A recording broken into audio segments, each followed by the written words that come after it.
Are you recording? Yep. All right, so shut up, and I can't wait. I can't wait for this. I can't wait. All right, let's go. Ready? Shh. Shut up. You're listening to the Pittsburgh Pile Driver. What the hell is that? Podcast.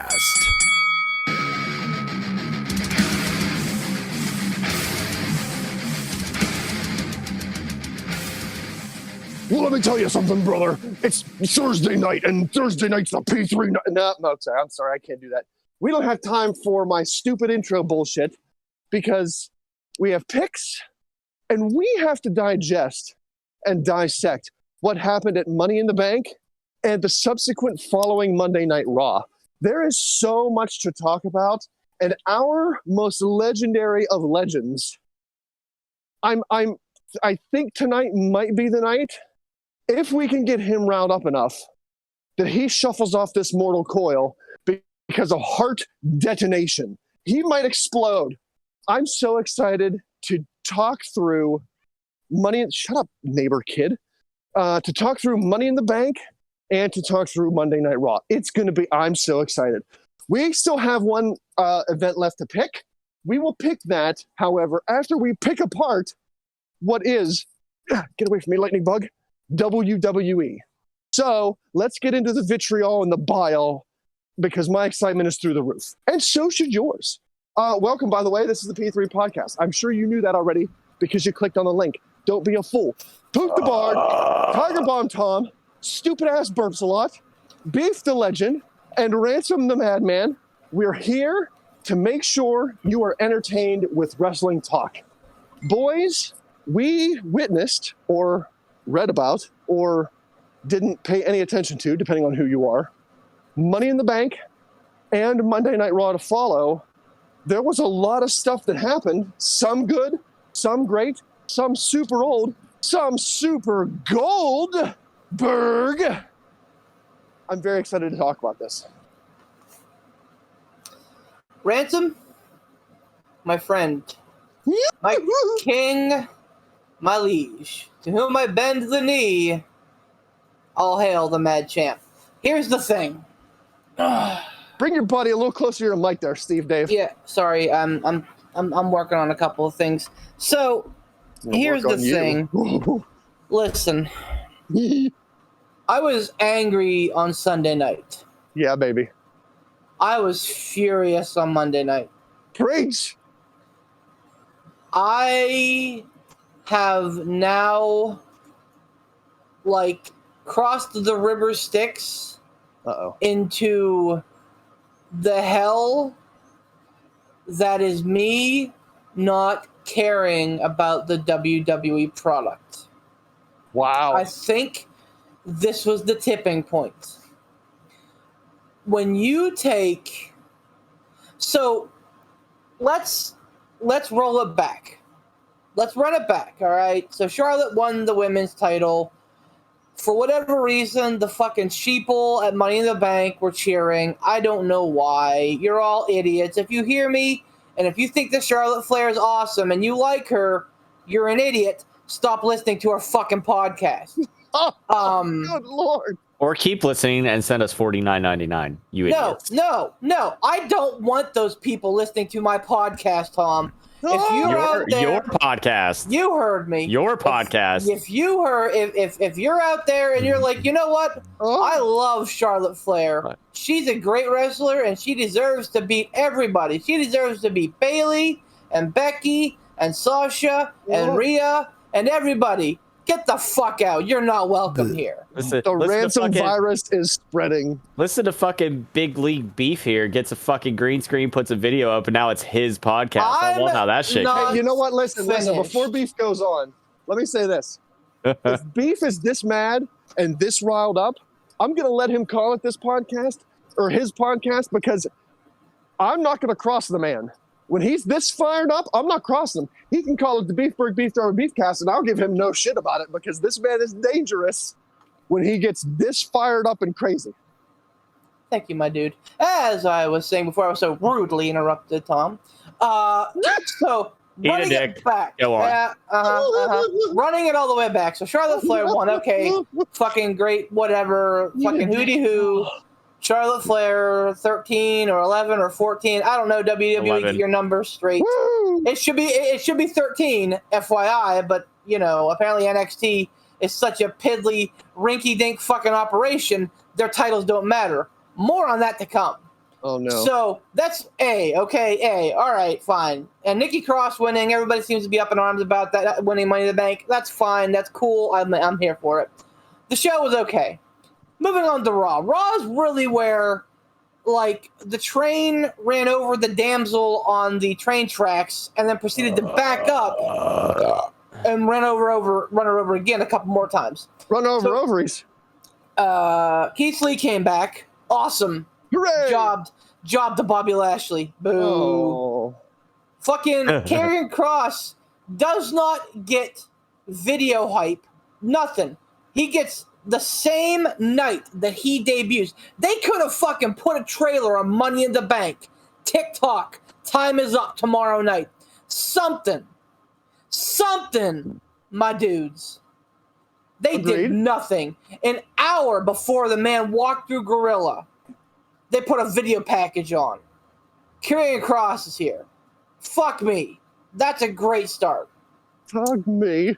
So out comes Karrion Kross. No smoke show, no like black and white lighting, nothing. Just a dude wearing a gladiator costume, dumpy walking his way down to the ring. And I love Karrion Kross. I want everybody out there to know I am a big fucking fan. I didn't see a shit in Impact. I love the Karrion Kross. I love the death imagery. I love the horseman imagery. It all fucking works, except when it doesn't. Whenever you cut the man off at the knees, he doesn't have a chance to fucking walk. So you take wrong. everything that was special about Karrion Kross and NXT, and I'm not trying to be one of those guys that was like, oh, well, if the gimmick is what was special, then he wasn't. No, fuck that. He was an attraction. Oh, and by the way, he has not lost a match in a year and a half. He's undefeated. I think he had one loss as a tag team competitor with Finn Balor in a tag team championship match. He did not eat the loss. I think it was a count out or something. I was gonna say, did Finn eat the pin on that or something? Like it was a count out or disqualification. Yeah. Something happened. They protected him. Yeah, my God. So like here he is. Here's your dude that has run roughshod over NXT, beaten everybody in NXT. Your alleged third brand. This guy, this fucking monster, this powerhouse. You take away the smoke show.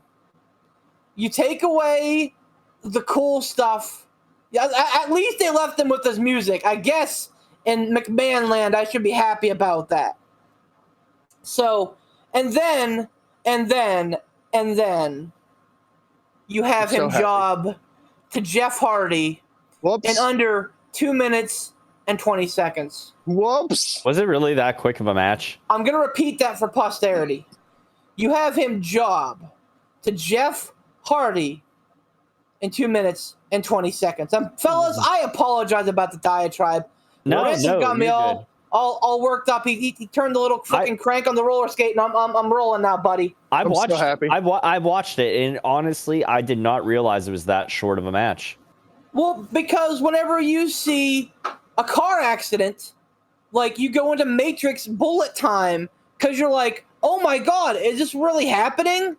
Like everything slows to a crawl as everyone's spider senses go off, and they're like, what can we do to help? How can we prevent this? The answer is nothing, because the bullet train has Vince McMahon's big, stupid fucking schnoz on it, and it's plowing right through NXT, man. That big X they have in the logo has a Vince McMahon-sized hole in it, because he just destroyed NXT. In 2 minutes and 28 seconds, I think is the official match time.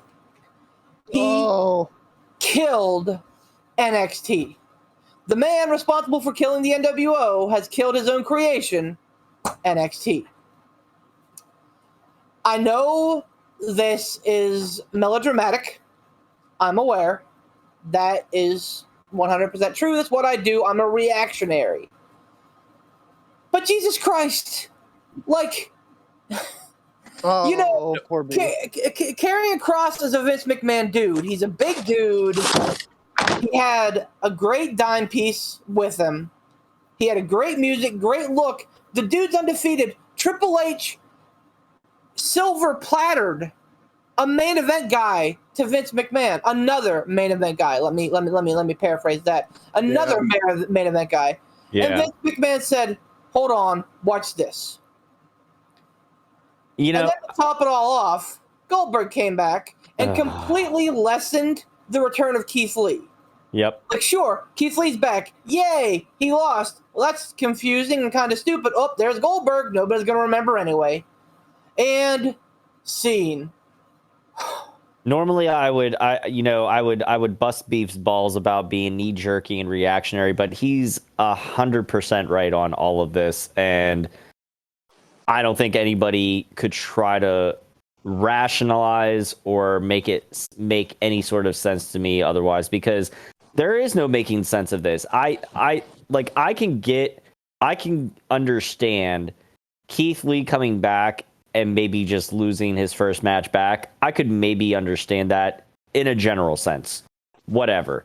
That booking of that doesn't bother me as much as the fact of, like Beef said, Keith Lee's return completely overshadowed by he whose name I shall not speak, because I will go into a fucking tizzy, much the same as the legendary man himself. Oh, no.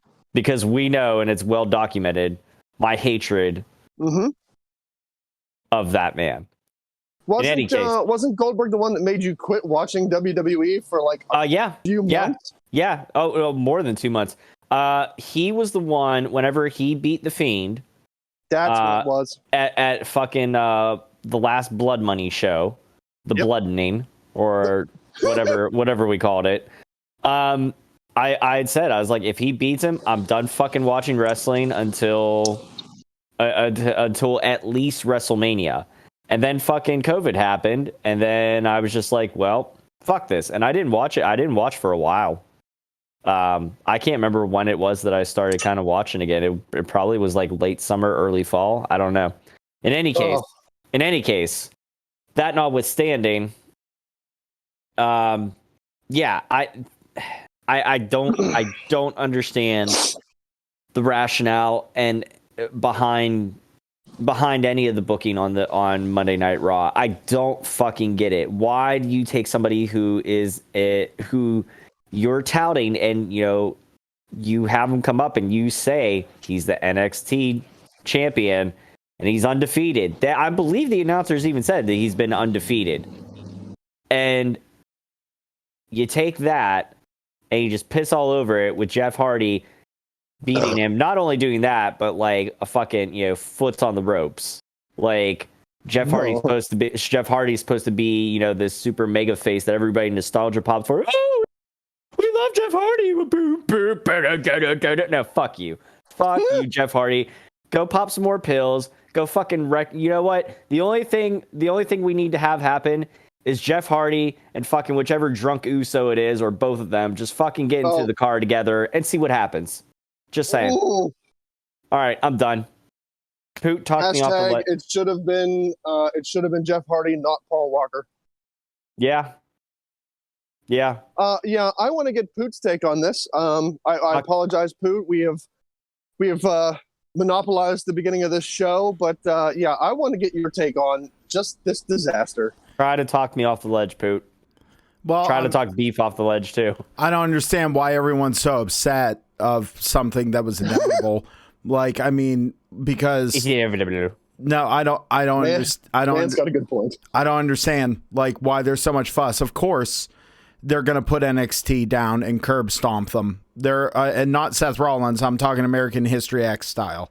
Like, of course, Vince McMahon wants to put NXT under thumb and show that their highest, most badass undefeated champion is worthless against an aging an aging wrestler who is somehow hasn't broken down.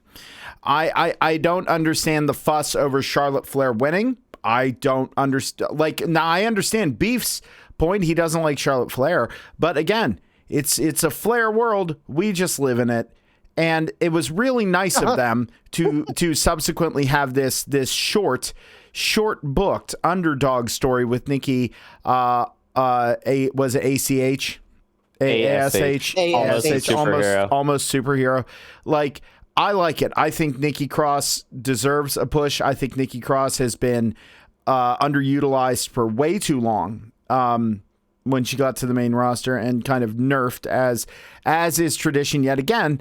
Going back to my point, are we surprised? I mean, look what he did with Finn Balor. Look what he did with Keith Lee. Look what they did with literally Sanity wrote itself. Like, talking about Nikki Cross, like Sanity, the stable, wrote itself. Yeah. It was just perfect in every way, shape, and form. They could have done so much with that, because when you have a group of people that are loose cannons and just do shit, use them as a storytelling MacGuffin. Like, seriously, use them as just like, oh, we need an antagonist, put them here. Oh, we need people who are going to do some weird shit here. Oh, we need mercenaries for someone here. Like, they're just there to cause chaos. It was the same thing with Retribution. We could have done that. We were on the right track and quickly jumped the rails on that. So, like, I don't understand why we're all surprised. Goldberg's back. Jeff Hardy beats the NXT champion in 2.5 minutes. And yet on the other side of things, trying to show why whenever I talk to people about wrestling and it comes up that I'm a wrestling fan, I tell them, and they're like, oh yeah, I used to watch back in the day. And of course they bring up the NWO, and of course they bring up Degeneration X, and of course The Rock and Stone Cold, and that's all well and good. Yeah, you need to hook people back into the product, but you can't lean on these aging people who are there, because you're cutting speaking of cutting off at the knees, you're grabbing this quick buck fan base, but you're not building anything upright. Like, for example, and I know we say this kind of stuff a lot, but AEW uses the people with history and the people, like, even the folks who can still go. I mean, I understand this might be heresy to some people, but we say with Chris Jericho doing this stuff with MJF and the trials of Chris Jericho, or that thing going on. Yeah, you can see the aging in Chris Jericho's movements. He can still do some of his high spots, and he can still do them pretty well. But you can see he doesn't move like he used to, but they're doing it creatively. Jake the Snake Roberts being the mouthpiece for the Murder Hawk Monster. Like, DDP popping up occasionally. Arn Anderson, for Christ's sake. Like, these guys, they're utilizing them in appropriate ways to get over young superstars to make them pure gold. WWE is leaning on these wrestlers who are still willing to get in the ring and throw themselves around for 5 minutes and get all gassed up and tired and blown up, and they think that that's going to make them money in the long run, and it's not. They've gotten themselves so deep in the hole, it's just not fun to watch anymore. It's cringy when you watch someone like Karrion Kross get buried by Jeff Hardy. I like Jeff Hardy. I understand I might be in the minority here, but Karrion Kross is a future Hall of Famer if you play your cards right. You're letting someone, and I understand I'm kind of breaking it on probably another conversation. You have someone like Daniel Bryan. You have Daniel Bryan on your roster, arguably one of the best of the modern era, who can not only is good on the mic, but is phenomenal in the ring, always good at reinventing himself and being entertaining and well liked, and you shit the bed on him, and now guess where he's going? He's gonna go to AEW. You had someone like Aleister Black that just printed all the money in the universe, and what did you do? You fucked up his contract, and now he's in AEW doing something that's going to be really fun. You had Andrade El Idolo, and he's working off with Death Triangle right now, and he's being super entertaining, working with Chavo Guerrero. WWE is just fucking it up. So I don't understand why we're so surprised by the mishandling of this talent by now. Listen, if I may. Okay, no, I'm just saying, like, I understand the vitriol, I understand the anger, I understand the frustration, but like, are you surprised? I have a salient point in the form of a story. I loved my grandfather. He was one of the biggest inspirations of my life. He taught me to be a great person. God rest his soul for almost 10 years now. But when his first wife died back in like the early 90s, mid 90s, 93, 94, sometime in that era. And he remarried, as people in their mid 50s, 60s tend to do because they don't want to be alone the rest of their life. That's cool. I was a big fan of his new wife. She was really cool, real into music. Awesome. I promise I am going somewhere with this. My pap had 6 kids. Hope, his new wife, had like 6 or 7 herself. So both my pap and his wife Hope had a good bit of money from their careers. My pap worked as a civil engineer for all his life for the Clearfield Borough. Hope worked as a police officer and then a code enforcement officer for the Clearfield Borough when she moved in. So they both had they both had decent pensions. The house had been paid off. And they came to the problem that, hey, we're going to die someday. How the hell do we split this money between, 12, 13 kids without people feeling like they got shanked? And the solution was spend it while you got it. Leave nothing to nobody and just enjoy your life. And I'm not sour grapes at all. They earned that right to spend their money as they saw fit. Here's why this is salient. I get this exact same vibe from Vince McMahon. Vince McMahon is not booking for the future because Vince McMahon knows that Vince McMahon doesn't have too much of a future left. Barring some Walt Disney fiasco where he's fucking frozen, God forbid. He's going to die. Vince McMahon will die, despite all his power, despite all of his fucking underlings, despite having everyone in that damn company under his thumb and all the money in the world, all the political friends in the world. Nothing is going to save him from the Reaper. And he is choosing to make a quick buck now. I don't know why, but he's choosing to make a quick buck now. And then when the bucket is kicked, it's not his problem anymore. So let me get. Yes. The thing is, at this point, McMahon doesn't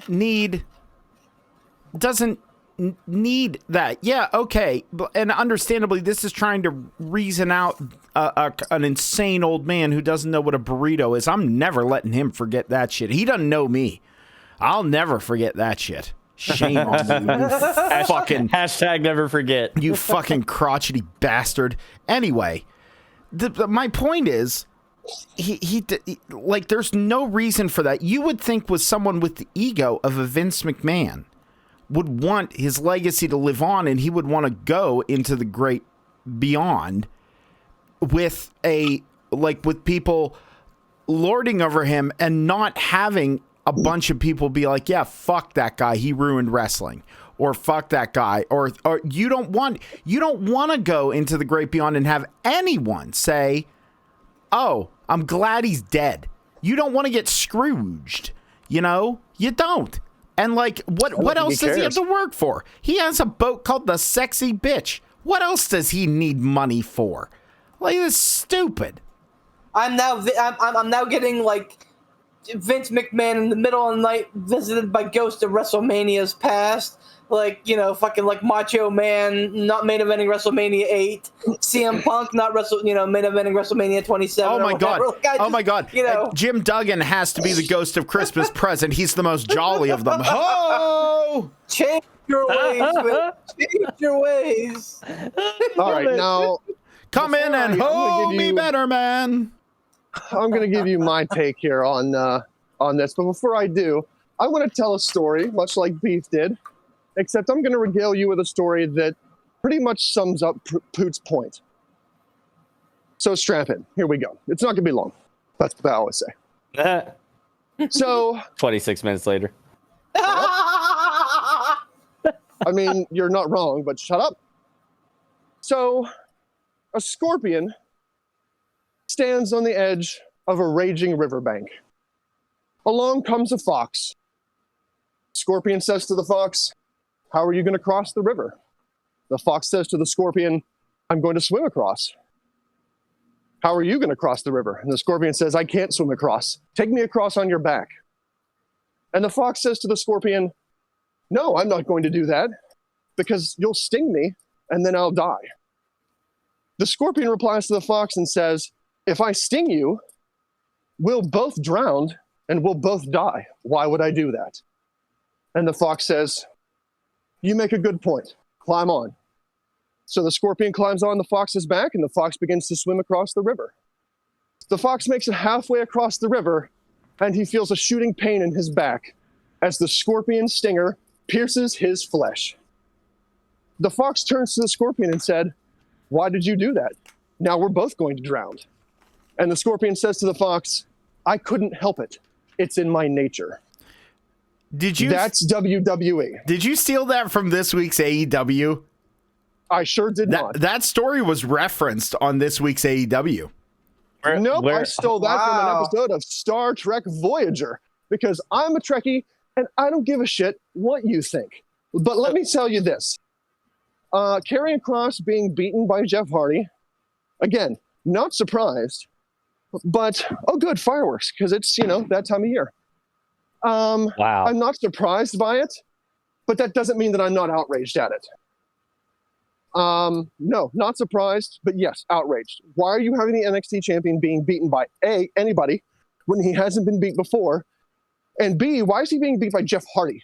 A man who hasn't been relevant in the main event card for God knows how long. Probably since his feud with Randy Orton way back in the day of Mike Adamle. Pardon me. There's no point to that. That was stupid. Ruined. Karrion Kross now has a mountain to climb. He should have come in at the top of the mountain. Instead, he came in at the top of the mountain, was kicked off, rolled completely down, broke every bone in his body. Now he has to heal and start over at the very bottom of that mountain. There's no point. There's no logical point in that. It was a complete failure. B, when Goldberg came back, that old piece of shit, and he got in the ring and started off his goofy old man, stupid Goldberg spiel and made his ridiculous, dumb Goldberg face. Did you see the look on Bobby Lashley's face? He looked visibly confused at what the hell was going on. Not the fact that he was confused that Goldberg was there. He knew that was going to happen. But he looked confused because of Goldberg's weird, ranting, crazy-ass old man face. There's a still screenshot of it floating around out there on the internet with Goldberg with his dumb, weird snarl face and Bobby Lashley's eyes bugging out of his head like, what the hell is happening in front of me right now? What? I mean, we all knew it was coming. We knew it was coming. Lord Almighty, please let lightning strike something come SummerSlam and let Bobby Lashley beat Goldberg. Because if Goldberg beats Bobby Lashley, again, you're going to take another guy who's at the top of the mountain, kick him off, break all of his bones, and have him start completely over because he lost to fucking Goldberg. You idiots. What's happening? So, there's hold on. One more thing. Okay, One more thing. I'm happy for Nikki ACL. Good. I'm glad she got a title. She deserves it. And to harken a little bit back to Poot's point, they had sanity. That reckless, unpredictable entity. They didn't need retribution. They had a good version of retribution. It was sanity. Yep. But they shat all over that, destroyed it, tried their own thing. Freaking Vince McMahon was handed a golden stable, a golden, erratic, off the wall, crazy stable that he could have worked with and molded into anything he wanted. But he shit all over that, threw that away, and tried to sculpt his own insane, unpredictable, ruthless, relentless stable, and it failed miserably. There's no reason why you needed retribution when you had sanity. But that was an NXT thing, so Lord Almighty, A, we couldn't have that around for long, and B, there's no way we could have pushed it because it wouldn't have worked. Now, with Nikki, good. She has a title, which is good. But the thing that ticks me off about that is she won that Money in the Bank briefcase the night before Raw. Here comes Raw, here comes the cash-in, and she wins. So A, good that she won, but B, that entire Money in the Bank storyline now is gone. One night after it happened. You couldn't have that Money in the Bank briefcase is a storyline in and of itself. The chase. Will they? Won't they? When are they going to cash it in? Are they going to cash it in on this person? Are they going to cash it in on that person? It's always looming in the background. Why on earth did you blow your load so freaking fast? There was no point to that. There's no point that they couldn't have drawn out that storyline. The Money in the Bank briefcase is a golden story handed to somebody every single year. One night. She had it for one night. Pow. The next night, cashed it in. It's gone now. Another year will go by before there's another women's Money in the Bank briefcase. So fantastic. Fantastic that happened. There's just like no longevity. There's no longevity. There's no foresight in anything that WWE is doing. Well, and if you caught my live stream, I said the same thing. I love Money in the Bank, and it's so dumb that they have a history of doing this. I called it out while we were all on the Discord together on that night. I said, well, somebody's either going to cash in like tonight or very shortly after, because it's well documented that this is what they do now. They take one, they blow their load like real quick with it. And then the other one, they let it drag on for a while. But it's I'm not going to lie. Given the fact that, let's see, so last year, who won the women's Money in the Bank last year? Asuka, and then Becky Lynch revealed the next night on Raw that she didn't win the Money in the Bank briefcase. She won the women's title because Becky Lynch was stepping down. Okay, so what did they do with that Money in the Bank briefcase? That was it. That was it. Okay. All right, so they blew that one very quickly. They let Otis fucking go on forever, and then somehow The Miz finagles it away from Otis at whatever. And then we eventually get a cash in by The Miz. Same thing with this year, blow the load on the women's money one. Now Big E won't cash in until like fucking almost the Royal Rumble, pretty much. I mean, the women's Money in the Bank has gotten a bad rap, man. Yeah, I was gonna say, has it been consistent that it's been the women's one that's gotten like? Well, so it used to be the SmackDown one. Remember when Kane won it and cashed in on the same night? Yep. Vaguely, yeah. So the SmackDown one usually went first, although sometimes the Raw, i.e. Alberto Del Rio, Braun Strowman, the men's here a couple years ago, cashing at SummerSlam, et cetera, et cetera. But like from the word go, the women's Money in the Bank's been kind of cursed because let's remember the first person to pull down the women's Money in the Bank contract was not a woman. It was James Ellsworth. After all this fucking shit that they pulled about women are important and women's revolution. Here's the revolution and the Evolution pay-per-view. They have a guy win women's Money in the Bank. And then Alexa Bliss, when she won it, I think the next year, she cashed in at SummerSlam, I want to say, on Nia Jax. Right. And then like last year, it's like it never happened because Asuka won the title runaway. And then, this year, boom. And not only that, here's the thing. And I want to get back to talking about NXT and why, how, and what this means for them. But before we do that, I want to make this is worth mentioning that if they were going to have Nikki Cross win the title, there is no fucking point in having Charlotte Flair beat Rhea except to pad her resume with one more title reign. Pretty much. Because now that title that was held all year by Asuka, with the exception of like 2 weeks where she lost to Sasha Banks last year, like a great reign by Asuka, which she finally lost to Rhea at WrestleMania, which was a big change, has been hot potatoes 3 times in 3 months. Yeah, and it's honestly not only did they do this, in my opinion, like Beef said, to pad Charlotte's resume, but if they were doing it to try to protect Rhea, then you could have just had fucking Rhea not lose it in the first place, and when she would lose it in a triple threat match to and have her not be the one to eat the pin to protect Rhea and whatever else you needed to do. There's so many ways that could have gone about this, but they didn't. They fucking, I don't know if they wanted to go for shock value. I mean, yeah, Nikki winning the Money in the Bank definitely was a shock. Like, actually, both of them were, because I think we both, I put all my eggs in one basket on Alexa. That fucking got buried under a pile of ladders. I put like a point or two on Drew. He got fucking, carried away by Jinder Mahal's fucking stupid goonies. So I think now, I honestly, as much as we have been saying that Money in the Bank was a vehicle for Drew to get back in the title hunt, I think they're actually taking him away for a little while, which is good.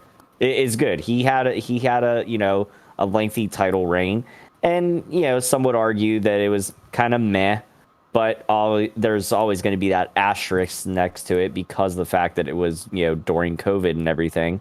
So he did what he did. You can't blame him for the circumstances that he had to deal with. But that aside, I think now we're not going to see Drew in that title hunt like for a little while, at least. Maybe until like back in the fall. Give it a good couple months. Let it cool off. Keep him from sniffing away at the title there.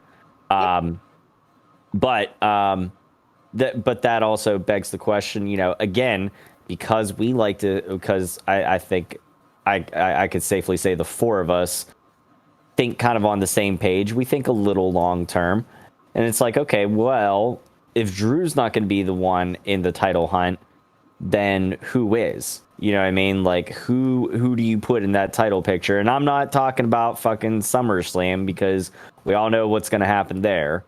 But what I'm talking about is after SummerSlam, going forward, regardless of who you have win between fucking Old Nuts and fucking, Lashley, the Almighty. Like, what do you do moving forward? Well, the answer is simple. They don't have a plan. And you know why? Because they're not forward thinking. Nope. And let's use that to transition back, because I think that I want this piece that we're going to talk about next to be the meat and potatoes of this particular episode, because I think it bears that that gravity. NXT. We love NXT here. We do. We love NXT and we love AEW because it is wrestling in its truest form.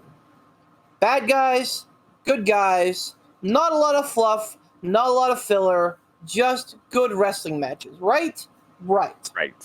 So, it's been mired since pretty much the beginning. It was a fledgling thing, then it kind of became a thing, then it became a game show, then it became a thing again. Then it blew up and became a kind of a big deal. Got a television contract and everything. Awesome. Now, and so let's not forget that whenever dumbass McMahon, and I'm done using the word Vince, his name is officially Dumbass. Oh. When dumbass McMahon scheduled his fucking blood money show and the wrestlers were stranded in a foreign country, I don't know if that was the volcanic ash cloud or what that was at that point, or if it was like the Saudi, beheading. I don't fucking know. I think it was the Saudi beheading stuff or whatever. Or there was some sort of political unrest and thing, whatever the case was. People were stuck in Saudi Arabia. Exactly. And they had a SmackDown show where they went, the fuck do? We don't have any wrestlers. Triple H said, hey, let's use NXT.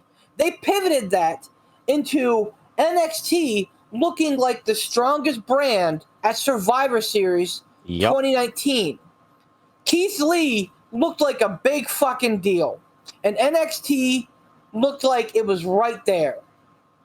Some would say, hey, they did it to compete with AEW, to show that NXT was a viable option or a viable alternative to AEW. Whatever. I don't care. You still put that in the fans' minds. Hey, this is a big deal. I'm talking less than 2 years ago, less than 24 months ago, you put NXT over pretty much Raw and SmackDown both. And didn't they win out overall or no? They did. Yeah, they did. They had the most wins that night. Yep. And now, what Vince McMahon has effectively done by taking this guy who's undefeated, by taking this guy who has been running roughshod, and I'm talking like Roman Reigns roughshod, okay? I'm talking like he took Keith Lee's best and he beat him. He took Finn Balor and he made him look silly. He took 4 of the top NXT talents of all time and was like, been there, done that, what's next? I'm talking he's made people look silly for 2 years. And you have him go out there and you have him lose to a 4-time loser. And somebody at some thread in internet hell that I was commenting on was like, oh, you don't have to add that part about Jeff Hardy. Yes, I fucking do. You know why? Because I am Mr. Second Chance. I'd like to think of the 4 of us, I'm probably the guy who would give you a 3rd chance. Poot probably would too. Ransom, you'd be lucky to get fucking a 2nd chance, really.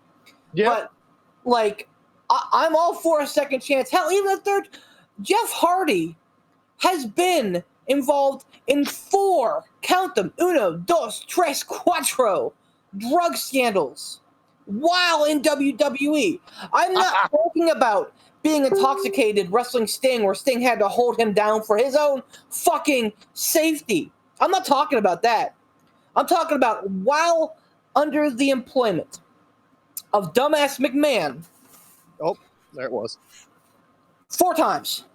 So you have Karrion Kross lose to him in 2 minutes, basically saying NXT, this god in NXT, can't hold a candle to our main roster guys. Even this fucking loser who got beat by Cedric Alexander, who's nowhere to be found.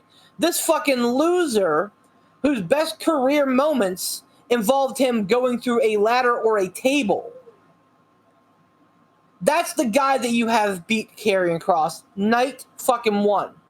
You know what that is? He paints his face, though. That's cool. You know what that is? And I've read this, and I feel like it's a very salient point. That is Vince McMahon that's dumbass McMahon sending a message that NXT is nothing. That he doesn't care about NXT. I've even gone so far as to heard that it's a punishment because NXT couldn't beat AEW in the ratings. Regardless the reason, regardless the why, at the end of the day, Vince McMahon told the world, I don't care about NXT. And here's where the real meat of the conversation comes in. Why should we? If the man who owns the company says, yeah, I don't really care about that anymore. Why should I care about Adam Cole, baby? Why should I care about Samoa Joe? Why should I care about Karrion Kross other than being fans of them individually, which I certainly am? There is no reason for me to turn my no reason for me to turn my TV Tuesday night, and I forget about NXT most Tuesday nights because at the end of the day, I know this is going to happen. That Karrion Kross is going to be plucked and fucking fed to the wolves. Here we fucking are. Why do I care? Go ahead, Ransom. So, I want to try to be. This is uncharacteristic of me, but I'm going to try to be the optimist here, Beef. I know this is usually Poot's deal, and I'm stealing his gimmick, and I apologize for that. And I'm sure he could probably come after me and be a lot more eloquent in the looking on the bright side of things than I am. But I say we should care about NXT because it's a matter of time. It's a matter of time before Vince isn't there anymore. Whether it's by hook or by crook, death or by ousting, or sale of the company. One way or another, it's a matter of time.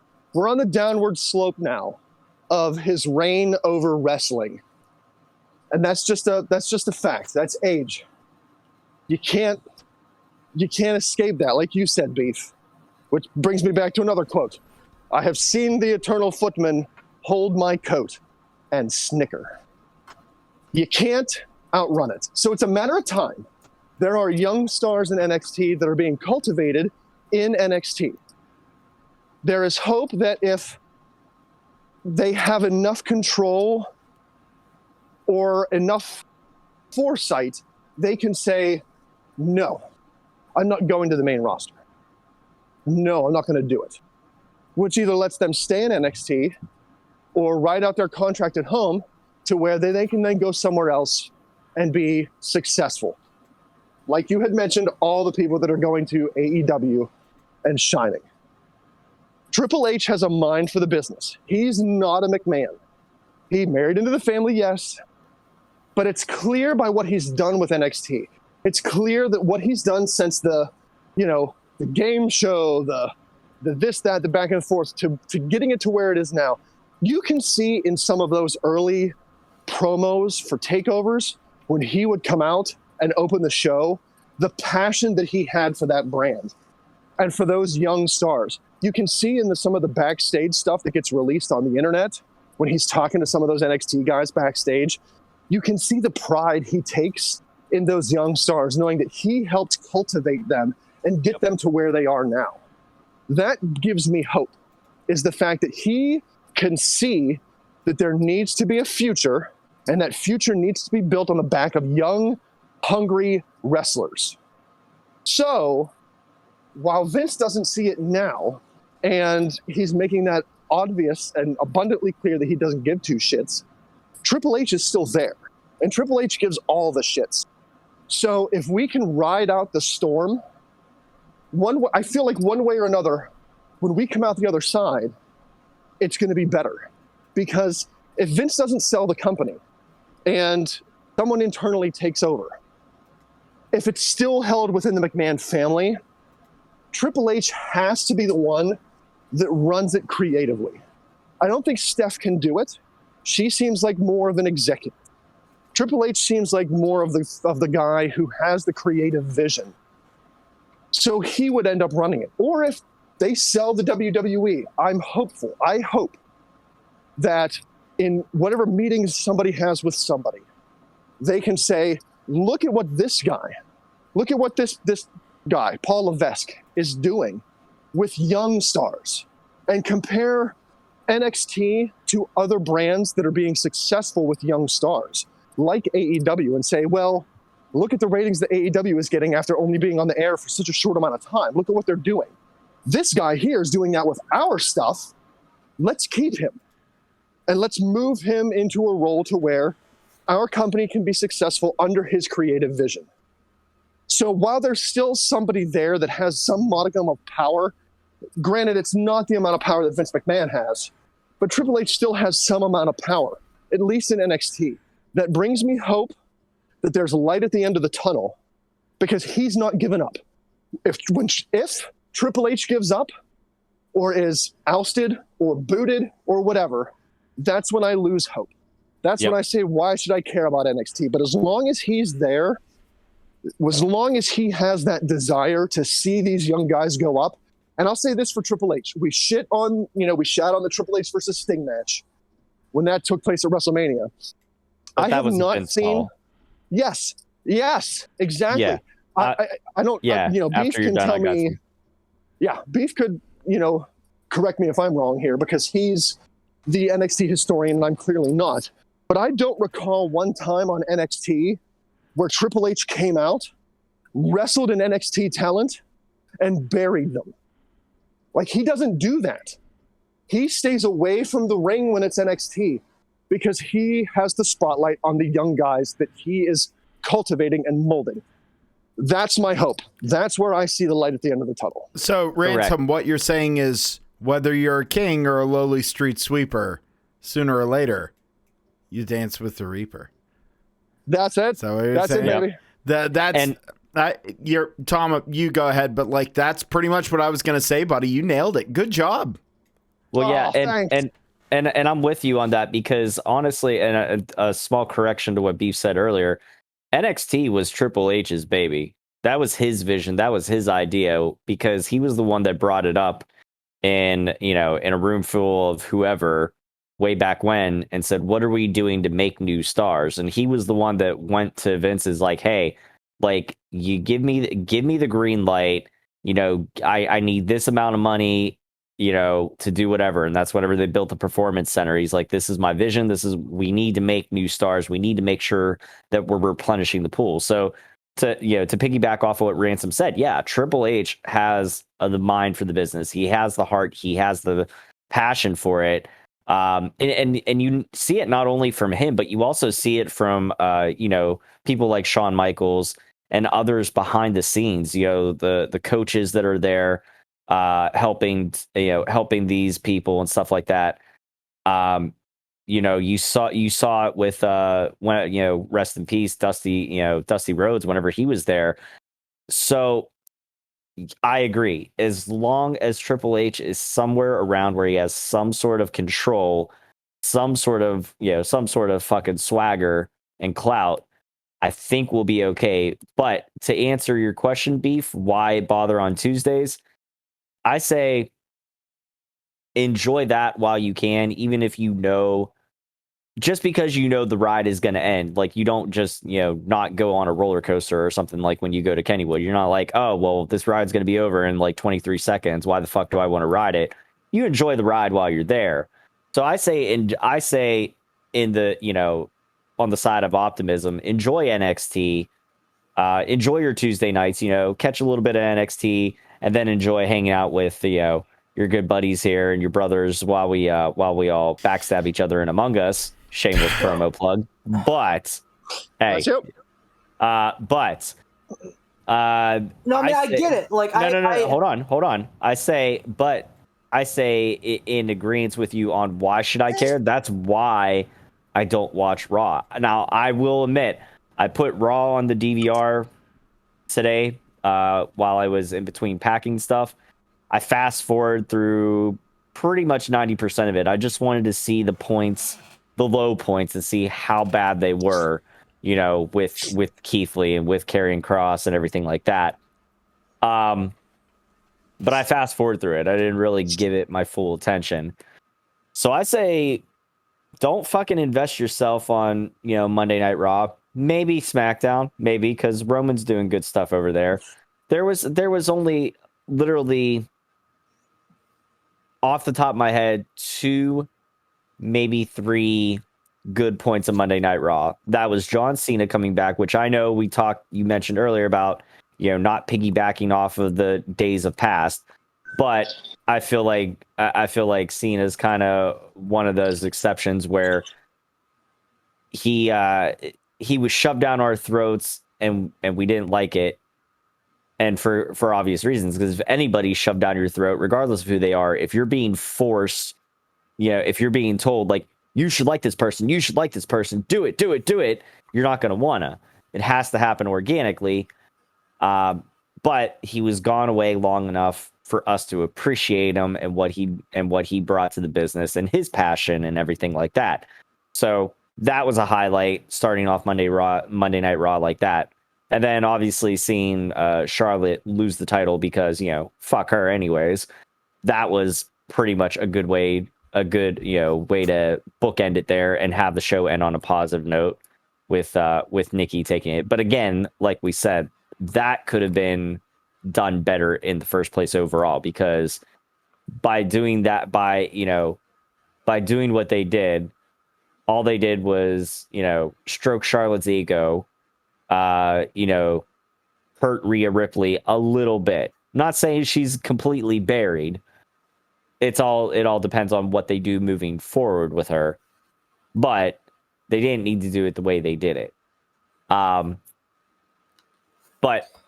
be happy with NXT. Enjoy the people you enjoy, but fuck Monday Night Raw and maybe fuck SmackDown. I get real quick. I get like the whole like vision philosophy. A thing isn't beautiful because it lasts, and trust me, the irony is not lost on me that that's coming from one of the weaker Avengers movies. I understand that, and that's a fair point. To enjoy great wrestling while it's on, great, but wrestling is a thing that it's great when it's great, but if you're invested in it and it's great, it's next level. They had to reshoot Karrion Kross's entrance on NXT this week because the first time they shot it, the fans were chanting Hardy so loud. Wow. Get the fuck out of here. The staff at the Performance Center said at the end of the show, they said, hey, stick around, something big's gonna happen. They had Cross come out and people were going crazy because I thought something big was gonna happen, and then they're like, all right, that's a wrap, see you later, everybody. So they had to lie to the people to get them juiced up, and they reshot Karrion Kross's entrance. Where did you hear this from? Because I would like a reference, but that's amazing. I read it on WrestleZone. I'm not good at citing my sources, but yeah, that's the thing that happened. That's so like real bad. That's fuckt up.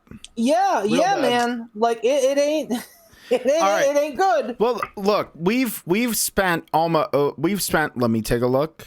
I'm gonna round up, and I'm gonna say about an hour, 1 hour, on the frustration and anger that we have on everything going on in WWE land. Let's go ahead and skip to something good. Why don't we skip on over to AEW, the Promised Land? Bodyslam.net. Listen, there are a ton of awesome things I want to talk about AEW. So yes, please. Wait, I have one real quick. With AEW. I bet you're gonna cut Pooch's knees off here. You're gonna cut my knees off. You're gonna cut my knees off here. We'll see. Okay. He doesn't care. He doesn't care. No.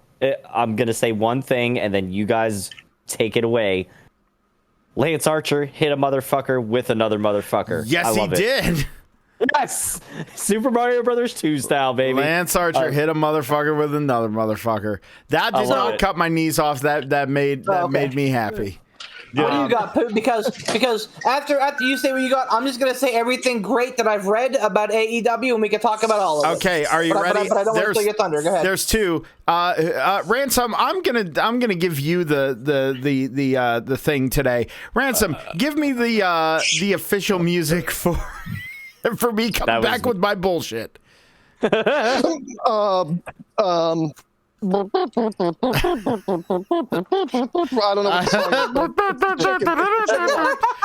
It has been confirmed.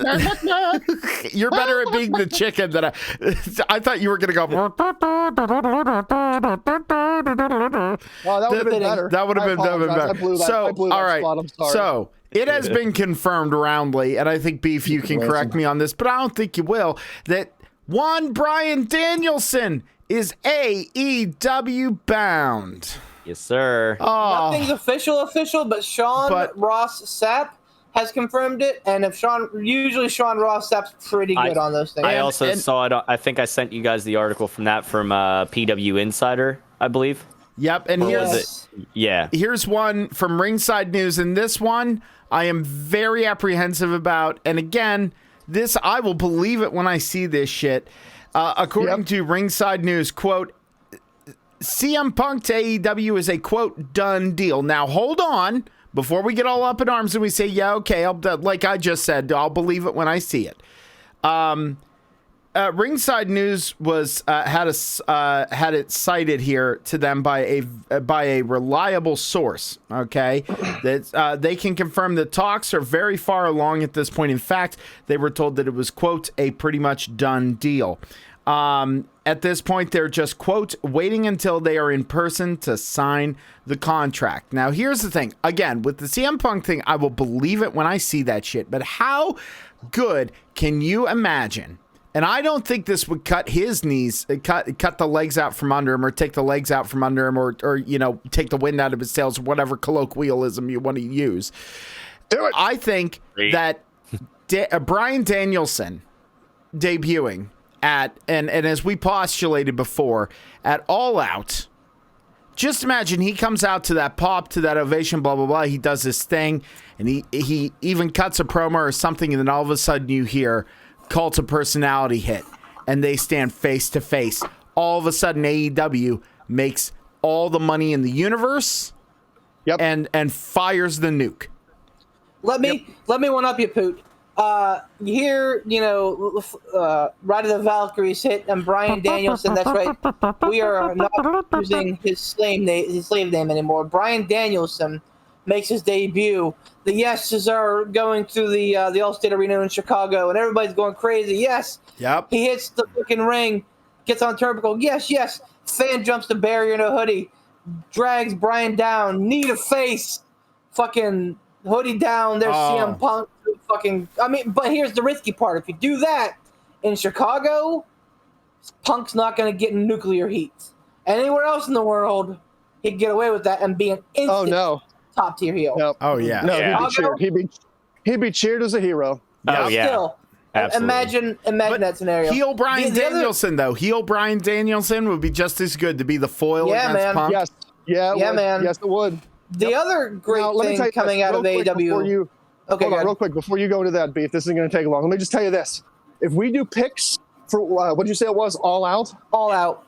If we do picks for All Out and there's a TBD anywhere, I'm putting every single point I got on that TBD. Yep. Every single one. Agreed. Do the thing. It's going to be Bryan or Punk or both. So another great thing that's happened for AEW this week, just recently, this is your fast count news. Thunder Rosa is officially all elite. Oh wow, I'm good with that. I like that. Yeah. Oh yeah. So that is awesome. And this is not AEW. This is NXT, which I know we just talked about why we should care. But they've announced that Walter versus Ilya Dragunov is going to happen at NXT TakeOver 36, as opposed to just WWE UK. It's happening at TakeOver 36 on August 22nd.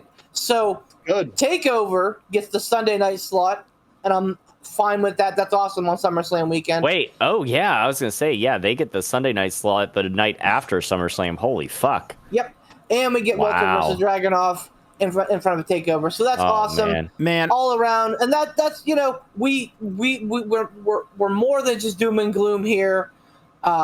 There's lots of great stuff happening, but again, I just with NXT, and I don't want to keep going back to it, but I mean it's like fucking donkey and carrot, man. Like I know the carrot there is a fallacy. Like I'm never gonna get that carrot, and I'm getting real close to just being what. I don't care about that carrot no more. Facing the brass ring. It's hard not to dwell on that, though, Beef. That's the problem. When you look like that, it's hard not to dwell on it. I was so into Keith Lee, and then they grabbed him, and then they purged him, and I'm like, oh god. And then Karrion Kross hit, and I was a fucking instant mark. Again, I had never seen Killer Kross in it. I mean, I'd seen him, but I'd never watched any of his work extensively. His work was great on the indies. Not that it's not now, but his work on the I had a huge wrestling boner for Karrion Kross, man. I have not ordered a wrestling shirt in fucking 20 years, probably. I lied. I bought a Moxley shirt in Hot Topic 2 years ago when AEW first started. But other than that, nothing. After I saw Karrion Kross debut, I went out and I bought a Karrion Kross shirt. So it hurts. It hurts a lot. And now, like, to the point, and everyone's like, oh, it's wrestling. You need to wait for the story to play out. Oh, this is just the beginning of the story. Okay. But, like, here's the problem. And I promise I hate to do this, but I need to get it out. The fans barely cared about Raw. Barely cared about Karrion Kross because probably half of them didn't know who he was. Yep. Because, again, Vince McMahon does not care about NXT or developing talent. Sorry, excuse me. Dumbass McMahon does not care about that. Fucking damn it. Anyway, so, like, these fans who don't care about him saw a middle-aged, over-the-hill drug addict beat him in 2.5 minutes. So those fans who did not know Karrion Kross are like, fuck this guy, right? You know, let's go get a beer. Karrion Kross is coming out. Who cares? Like, I don't care how good the fucking story is. Unless it ends with Karrion Kross hoisting the skull of Jeff Hardy above him and say, witness death, I am become. And sit on a fucking throat of skulls on a mountain of blood. Crown of Femurs. It's not the Crown of Femurs. It ain't gonna work. But I am disappointed that both Bryan Danielson and CM Punk are hopefully AEW. Man, I'll tell you what. Like, if they can finagle that, just even having one of them is a big hit. But if they can finagle both of them and put them in a nice, slow burn story, those two know each other so damn well, they will make that one of the most interesting, fun stories in recent memory. Like, you just... They will make so much money. They will be running arenas all over the gaff. Like, it'll be awesome. It'll be amazing. Now, okay. I do have... Now, look, Go on. Right. So, you're gonna be Captain Bringdown here, aren't you? You built me up and you helped me realize, okay, maybe NXT isn't done for. Only to come at me now and be like, listen, Beef, I'm gonna pop your AEW bubble. No, Don't do it, Ransom. I need this tonight. I'm not. I'm just there's a modicum of disappointment. You're doing it. I hear it. No, it's very small. It's very small. And it's this. Oh, so small, so tiny. If Bryan Danielson and CM Punk are truly on their way to AEW, I don't know why you wouldn't keep one or both extremely quiet. And I say that for this reason. When we watched that AEW Dynamite special where Sting debuted, it was like, oh, what? Sting is here? Like, we didn't have any idea. Right. And it was an amazing sight. It was an amazing sight to see Sting come out on AEW, even if it was a Dynamite. I feel like it would have been such a bigger deal that if at All Out, like, I'm just saying, if this is where they debut, if it was at All Out, it's in between segments or something, the crowd's waiting for the next match, Flight of the Valkyries hits. Sweet Mother Hubbard, are you kidding me? Is it Bryan Danielson? It sure is. Here he comes. And then just like you said, or someone had said, out of the crowd comes a quote-unquote fan. Drags him down, knee to the face, hood comes down, CM Punk. Two amazing superstars. No, sorry. I'm using their slave titles. Two amazing wrestlers debut on a show and nobody knows shit about it. That's my only modicum of disappointment, is that this is so out there that when they debut, it's going to be exciting, but it's not going to be that much of a surprise, because it's like, oh, we knew they were coming. Now's the moment. Whereas if they would have kept it super hush-hush, it would have been, oh, shit, they were here. I had no idea this was going to happen. No, but you're not wrong. That's my biggest disappointment in AEW. If that's my biggest disappointment in AEW, that's so far down the ladder of disappointment that it barely even registers. No, I'm not trying to bring it down, Beef. I'm just saying. Yeah, you're not wrong. I mean, like, and it's not to say that even with all the fucking technology and the dirt sheets and digital or otherwise that are out there, like, it's not to say that it can't be done, because like you said, they were able to keep Sting hush hush. They were able to keep Malachi Black pretty hush hush because nobody fucking knew about his wonky ass no compete clause not being. But people knew he was going to AEW though. Like he sat there and like he sat there on Twitch and was like, "Yeah, Right. I'm excited to fight, Kenny Omega. I'm excited to fight Pac. I'm excited, blah blah blah."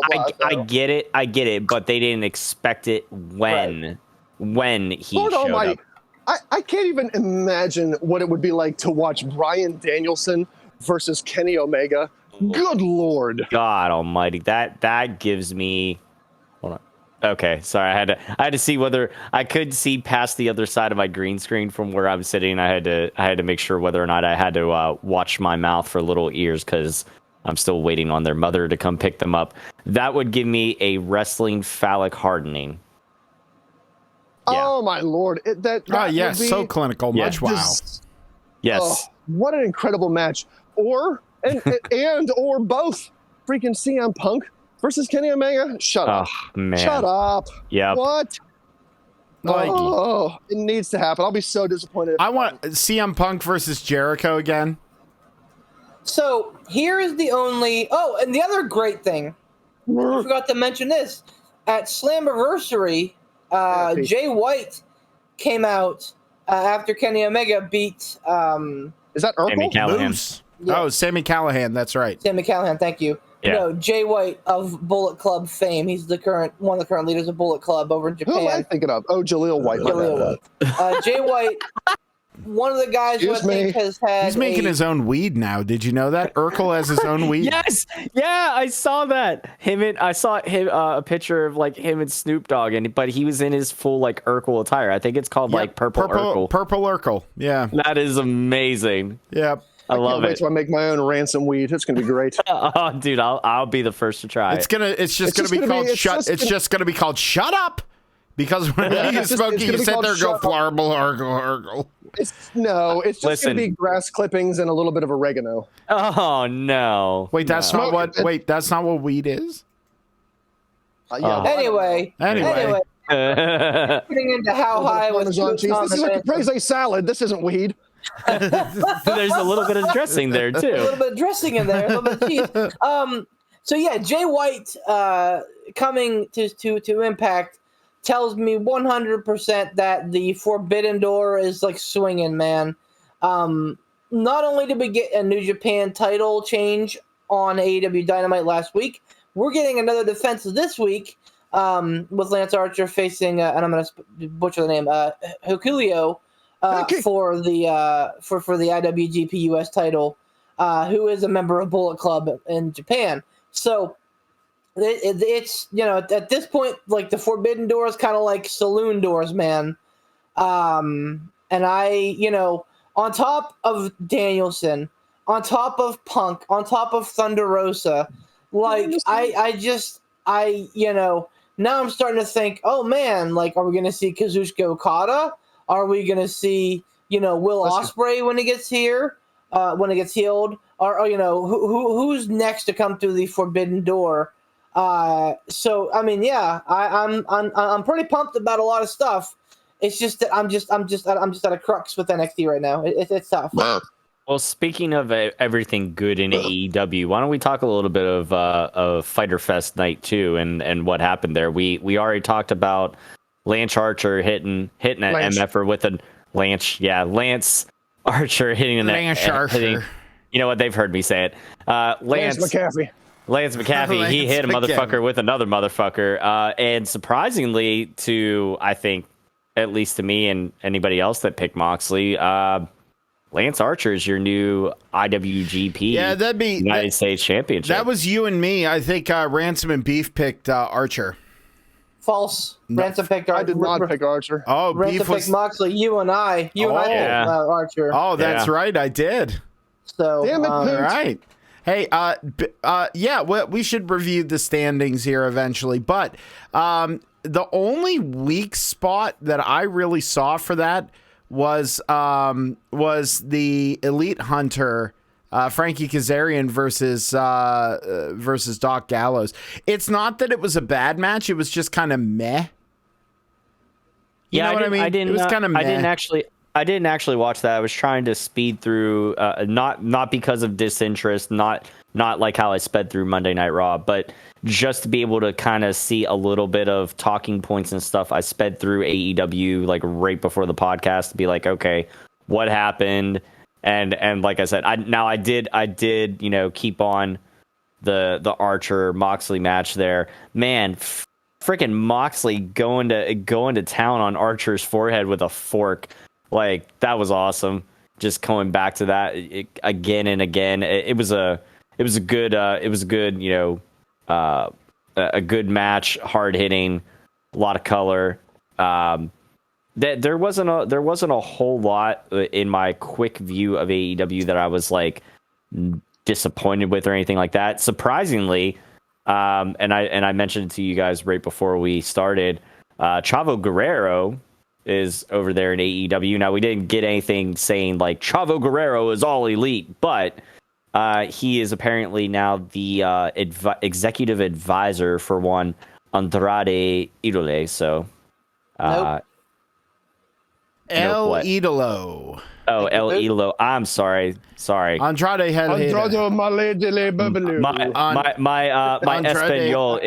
my Espanol is not muy bueno. Andrade un botella de agua mineral. ¿Dónde está la biblioteca? S.A. Delicious. S.A. what? Andrade S.A. Rios. Andrade, he's a river. Is that their fusion? Andrade Rio Grande. Oh, boy. Yuck. Such this has gotten racism. sad. Anyway. No, man. Anyways, Chavo's there, so that's cool. That's awesome. I'm pretty stoked for where AEW as a company is right now with a lot of gold. And again, I know that the IWGP US title is not an AEW title. WGP. But it's big because Archer beat Moxley. Like, that's all you got to say about it. Archer beat Moxley. Like, that's a former world champion losing to Lance Archer on, live TV. So I am a fan of that. And then, of course, we've got Ricky Starks picking up the title, the FTW title last week. So, they're really starting to pivot out of this whole pandemic thing. Yeah. And as proof of such, they actually pulled in their third largest rating this year at 1.15. Nice. Wow. Which is very good, especially against all the bullshit that it was up against. Can I also make mention of how awesome it was to see Brit Baker get a decisive win over Nyla Rose? Like, how strong it makes her look, having Nyla Rose tap out to the lockjaw. Holy crap. Again, wrestling, phallic hardening. My God. That happens with Britt Baker regardless, but just saying. All of a sudden, Adam Cole comes bursting in through the window and starts kicking the shit out of Tom. Listen, well deserved. I don't care. I'd take it. No, but you're absolutely right. That's, I think, and this is, again, not trying to go back on the negativity here, but this is what separates, and this is, again, going back, why I tell people to watch AEW is because the casuals might only know Chris Jericho. Like, really, they might. But if you want to watch wrestling and you want to get back into it, that's where you do it, because it's just, they make decisions like that. It's like, oh, here's our newest champion. She needs a good push. And you put her up against Nyla Rose. Of course, if you do a win like that, it's gonna make your champion look strong. Shock and fucking awe. I don't know. I'm just, it makes me so happy to see AEW making good calls. And when they make the wrong call, they correct it quickly. They're doing the right stuff, man. Yeah. So here's the only thing that I'll say. And we've talked about it before. Here comes Debbie Downer. No. It's Corey concerned. Which, by the way, speaking of Corey, I gotta say, fucking shout out to Corey Graves.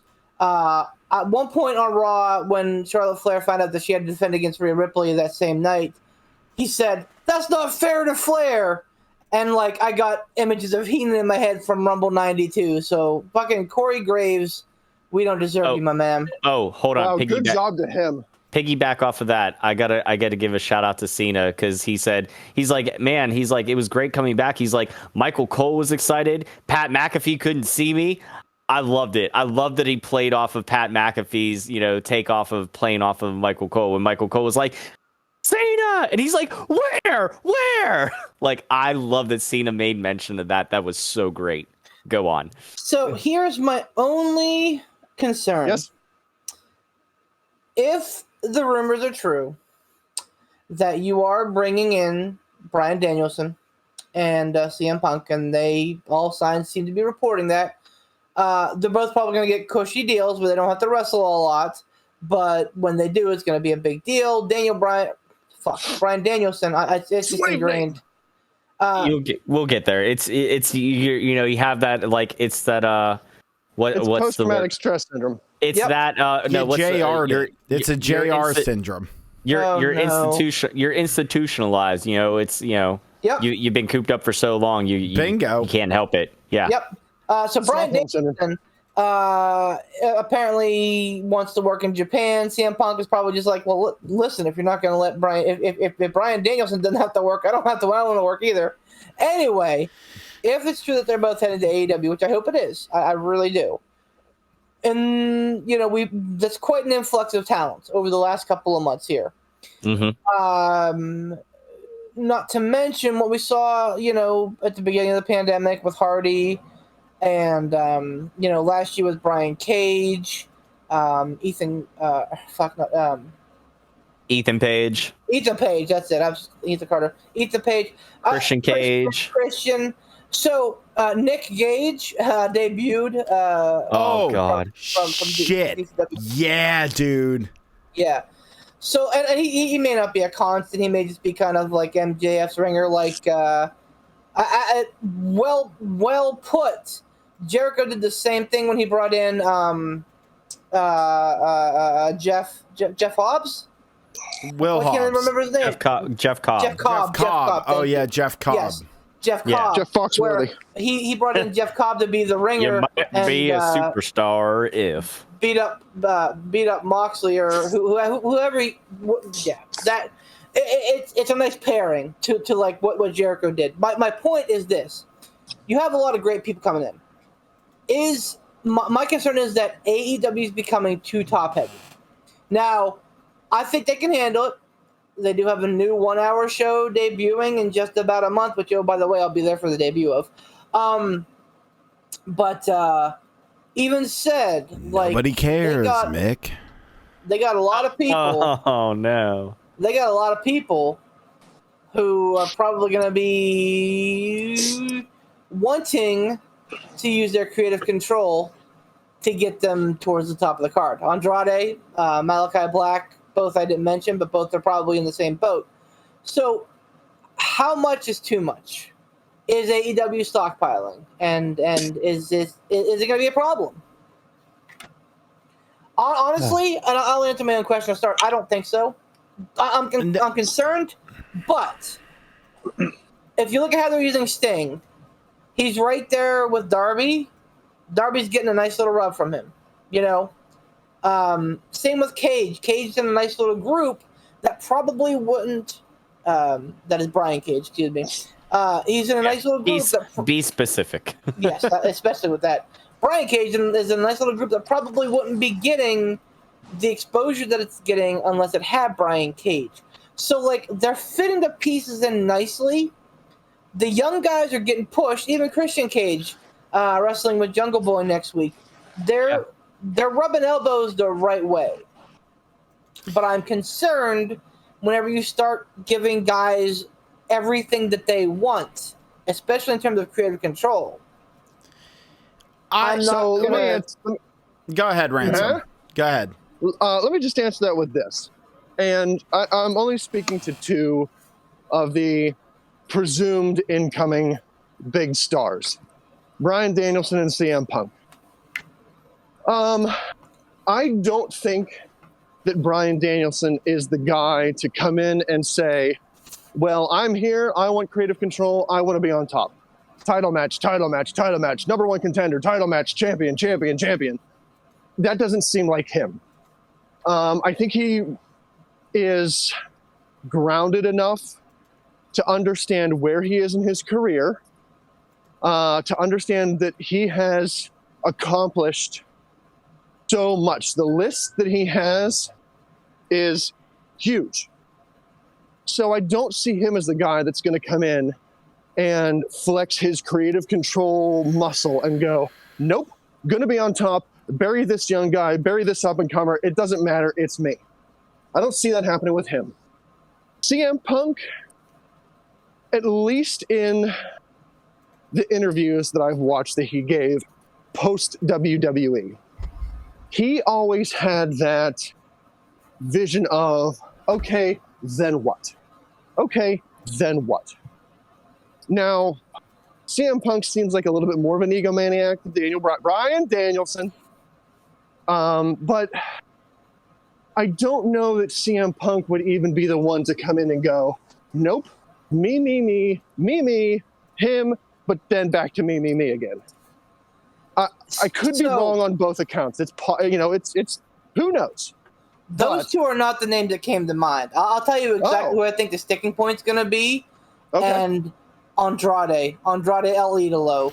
Yeah. And so Daniel Bryan got a pretty sweet deal. That allegedly, reportedly, that he does have creative control in terms of his character, that he does not have to work a lot of days. Andrade kind of said, hey, I'm the biggest free agent in wrestling right now. I don't have a no-compete clause. Here's what I want. Here are my list of demands.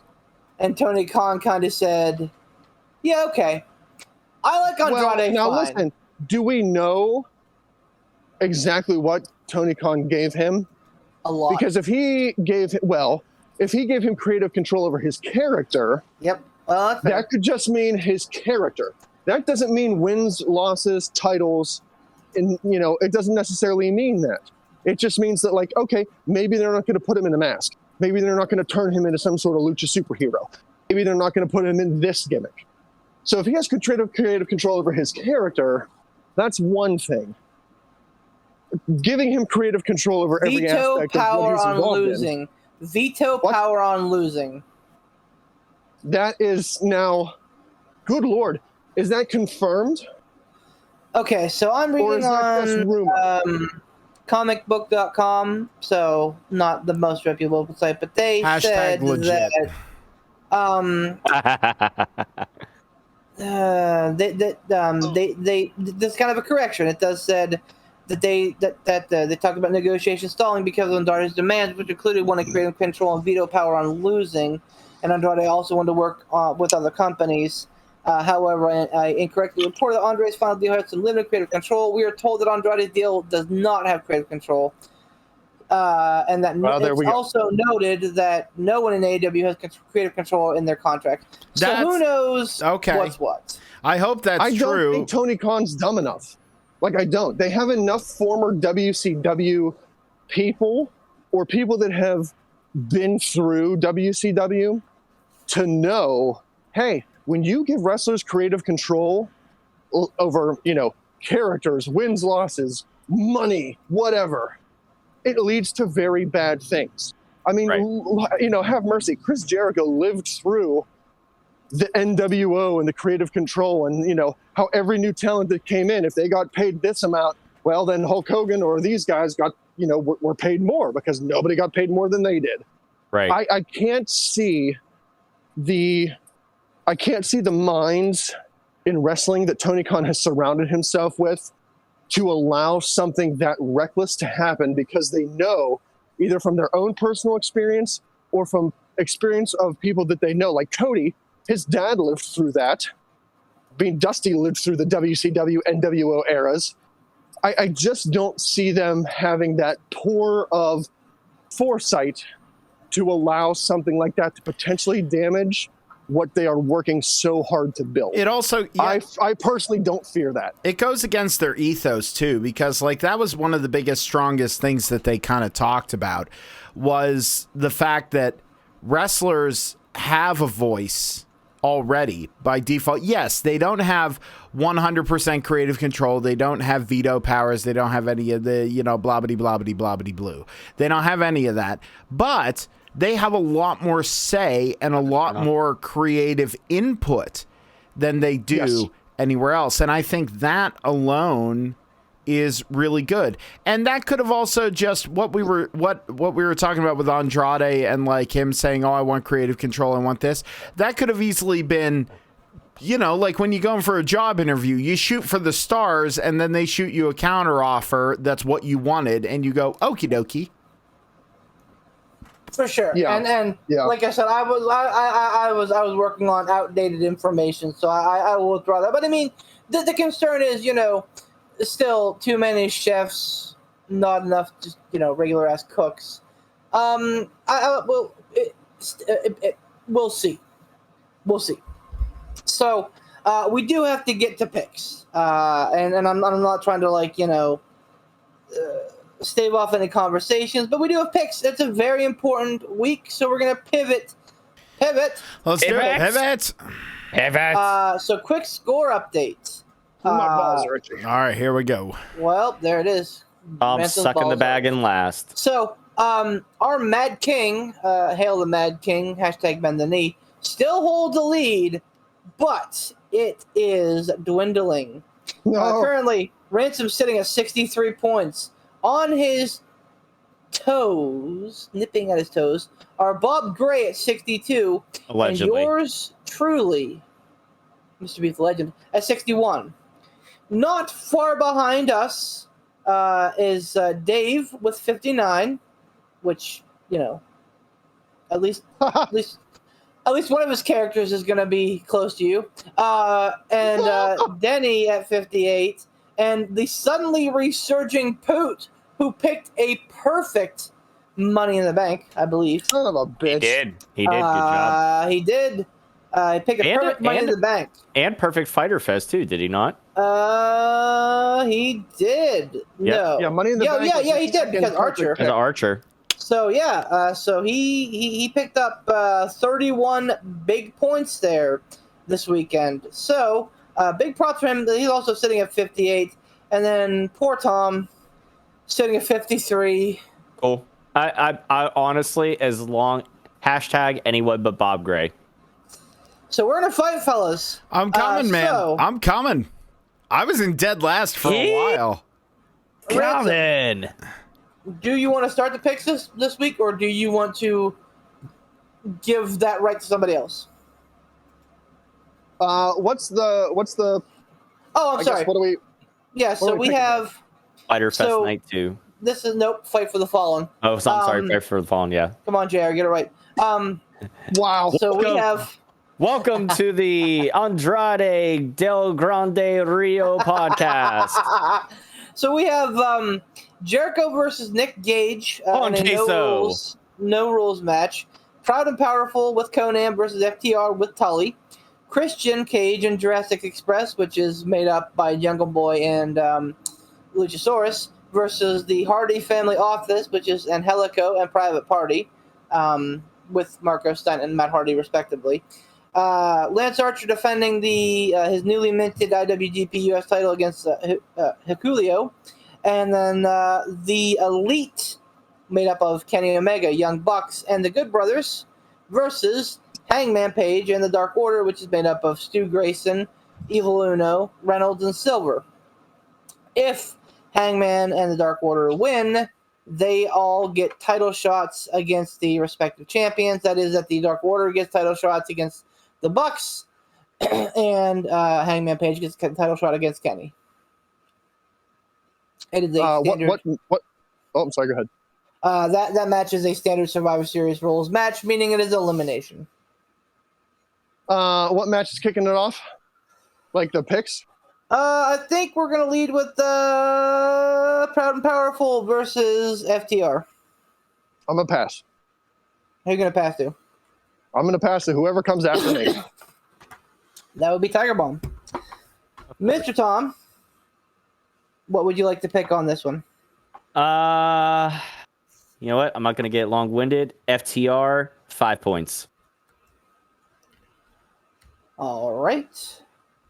I am next in the rotation. You're throwing me a curveball here because I was going to kind of bend off of you here. So,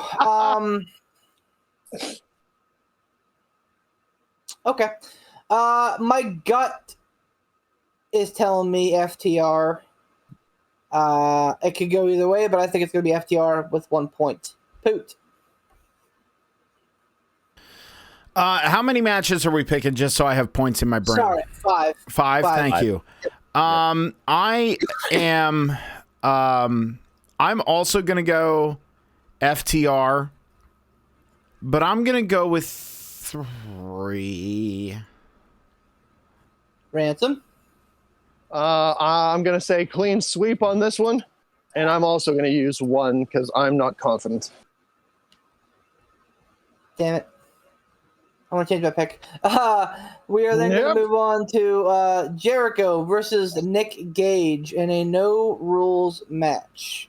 Nick Gage of, I think, GCW fame, Game Changer Wrestling. GCW and CZW and pretty much every independent, you know. Yeah, he's who won between him and the chairman? Jericho. Did. Okay. Jericho has to do the work. I don't know if he has to, like. I didn't watch AEW. Please debate about this. I gotta make a phone call. Sorry, parental shit going on. So all good. Yeah. So we're still not clear on whether or not he has to win everyone or just live through everyone. That defeats the purpose. I feel like beef is. I'm not saying it was aliens, but it was aliens. Like I really don't. Jericho. My thing is Jericho has to win them. That's the implication because of the implication. Like that's what this is. Like let's call a spade here. You guys can take that for what it is, but like that was the implication of all this. Well, that's what my thought was. My thought was that, in order for Jericho to be able to face MJF, he has to successfully complete the trials or whatever they're called. That's the story of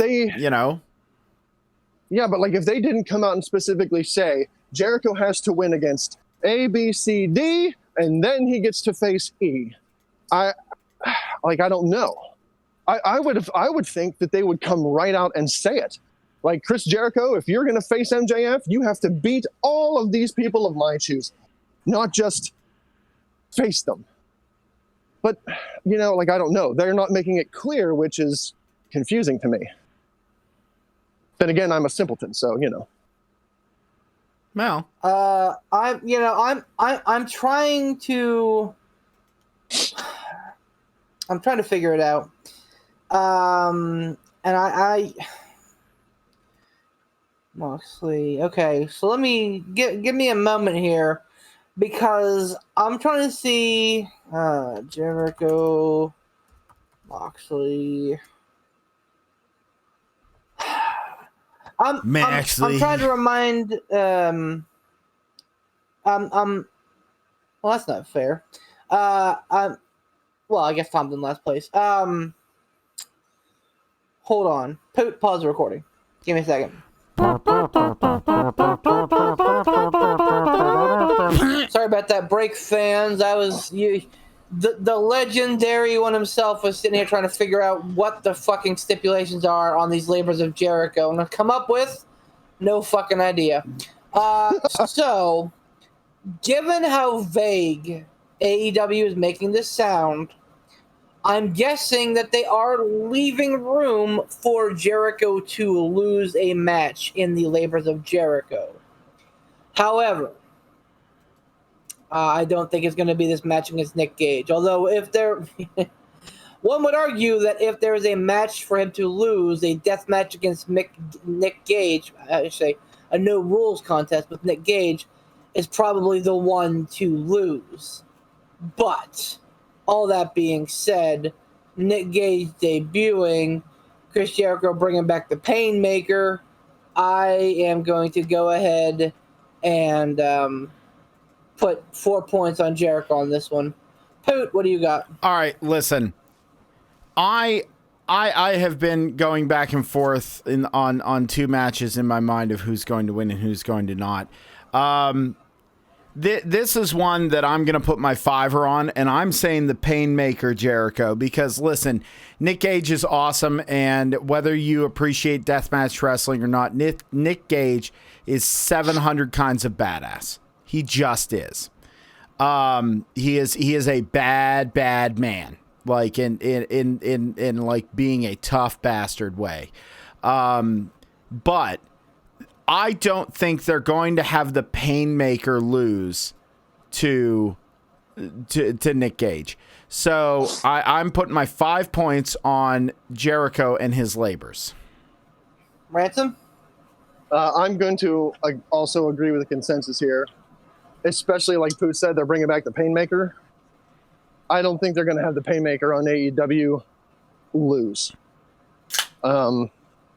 I don't see that happening. So I'm going to say Jericho, and I'm also going to say 4. All right. Moving right along, Christian and the Jurassic Express, Christian Cage, and the Jurassic Express, which again is comprised of Jungle Boy and Luchasaurus for the purposes of tagging, with Marco Stunt on the outside, versus the Hardy Family Office, which is comprised of Angelico and Private Party, with Matt Hardy on the outside. Poot, your pick, sir. I think that House Hardy is going to sneak away with a victory. I really do. So, but I'm not wildly confident in it. So I am going to put my 1 point on House Hardy to win. Ransom? I feel like they need to keep. Oh, man, this is another one. This is the biggest, I think, toss-up for me. It's a toughie. It is. I feel like House Hardy could sneak away with a victory, but I feel like they need to make Jungle Boy seem.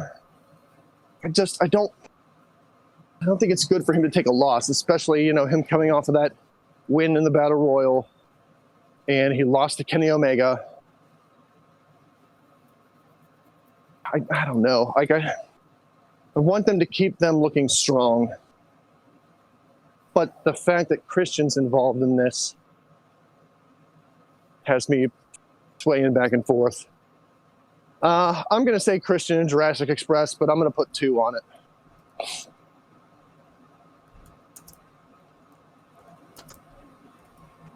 All right.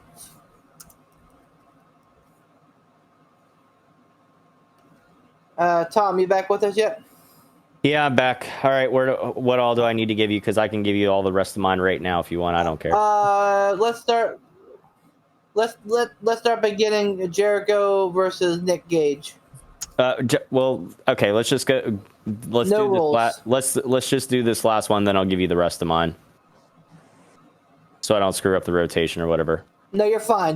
I know what I'm doing. Just give me Jericho versus Nick Gage right now. You go. Hang on. Jericho for. Hang on a second. I had this figured out here. Let's see. That's my 5. That's my 4. My 3. Jericho for 2 points. Okay. And then Christian and the Jurassic Express, which again is Jungle Boy and Luchasaurus, with Marco Stunt on the outside. I'm picking the Hardy team for 1. All right. Now, is there a reason why Matt Hardy is not wrestling? Is he hurt at the moment, or Nope. Nope. Why wrestle when he's just not in the match? Well, Why wrestle whenever you got goons? Well, and even aside from that, it's just the fact that like Matt knows how many miles are left on his body, and he's trying to stretch it out. Yeah. Oh, is that what it is? Oh, okay, all right, makes sense then. Okay. And what's the other one? That's it. So now it's my pick for Christian and Jurassic Express versus Hardy Family Office.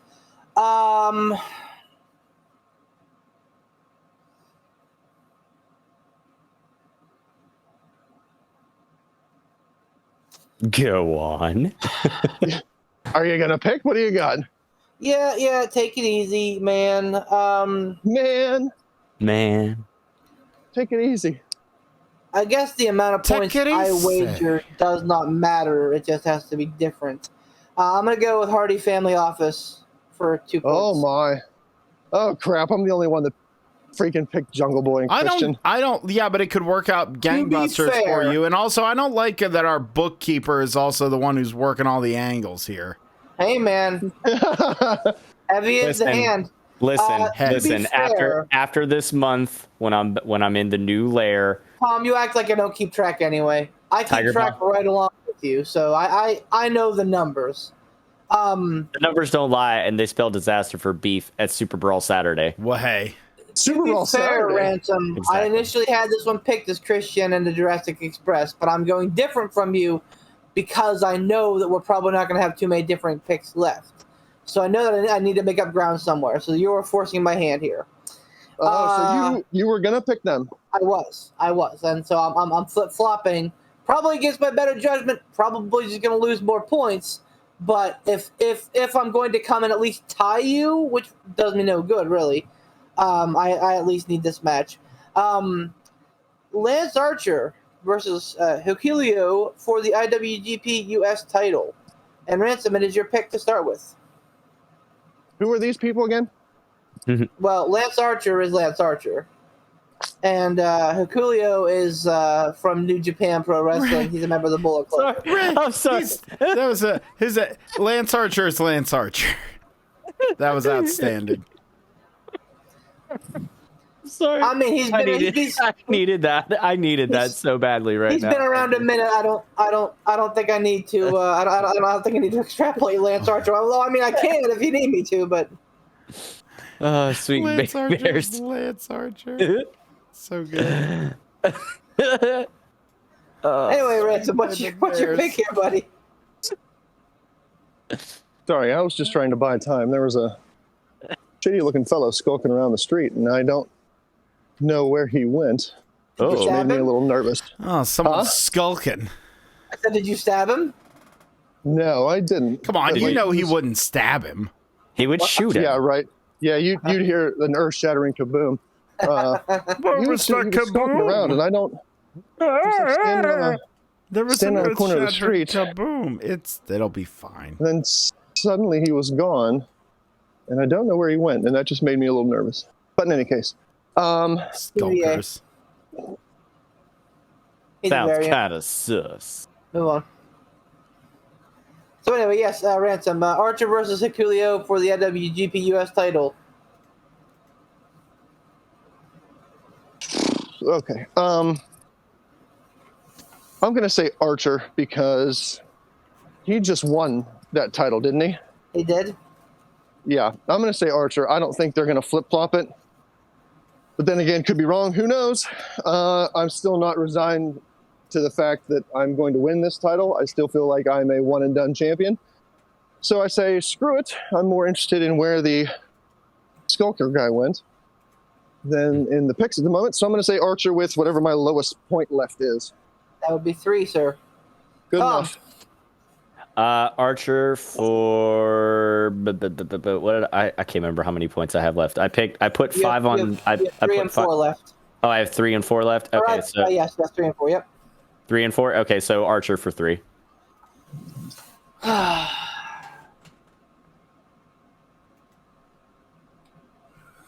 Here we go.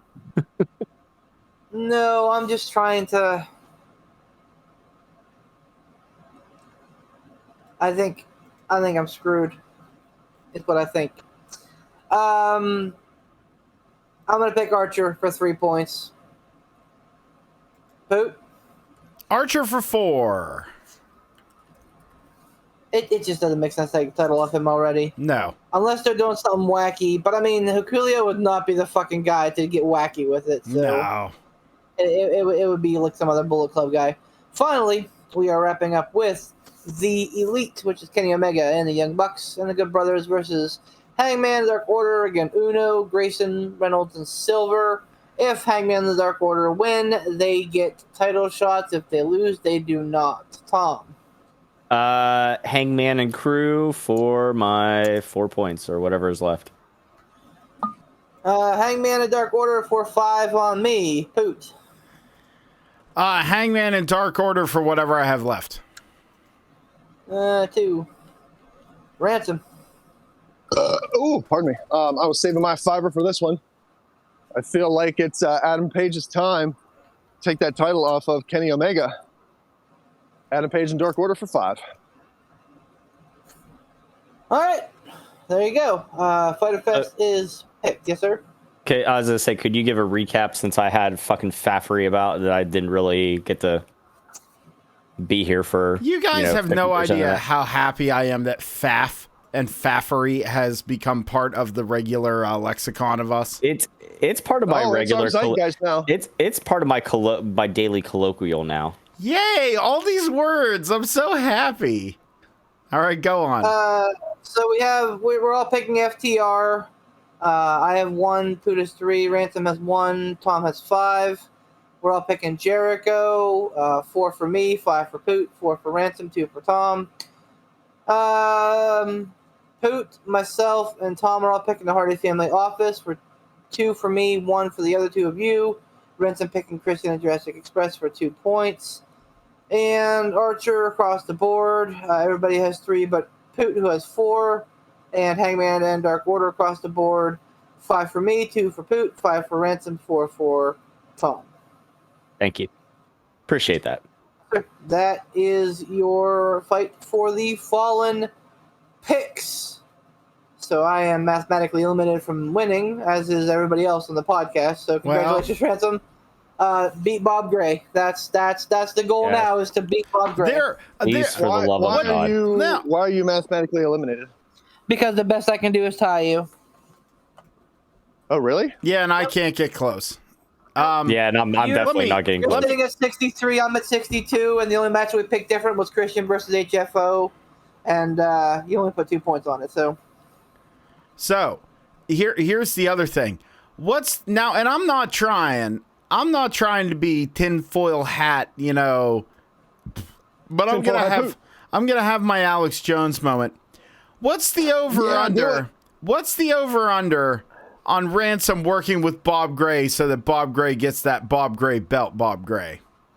Honestly, I just called him out. That's the cackle of like a Ransom being like, "Damn it, he figured me out." I mean, it's not. Now listen, hold on.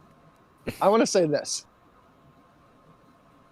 That's not outside the scope of something that I would do, because let's face it, I was in cahoots with the man for a while. Yeah, you were. To get the P3 belt away from the 4 of us.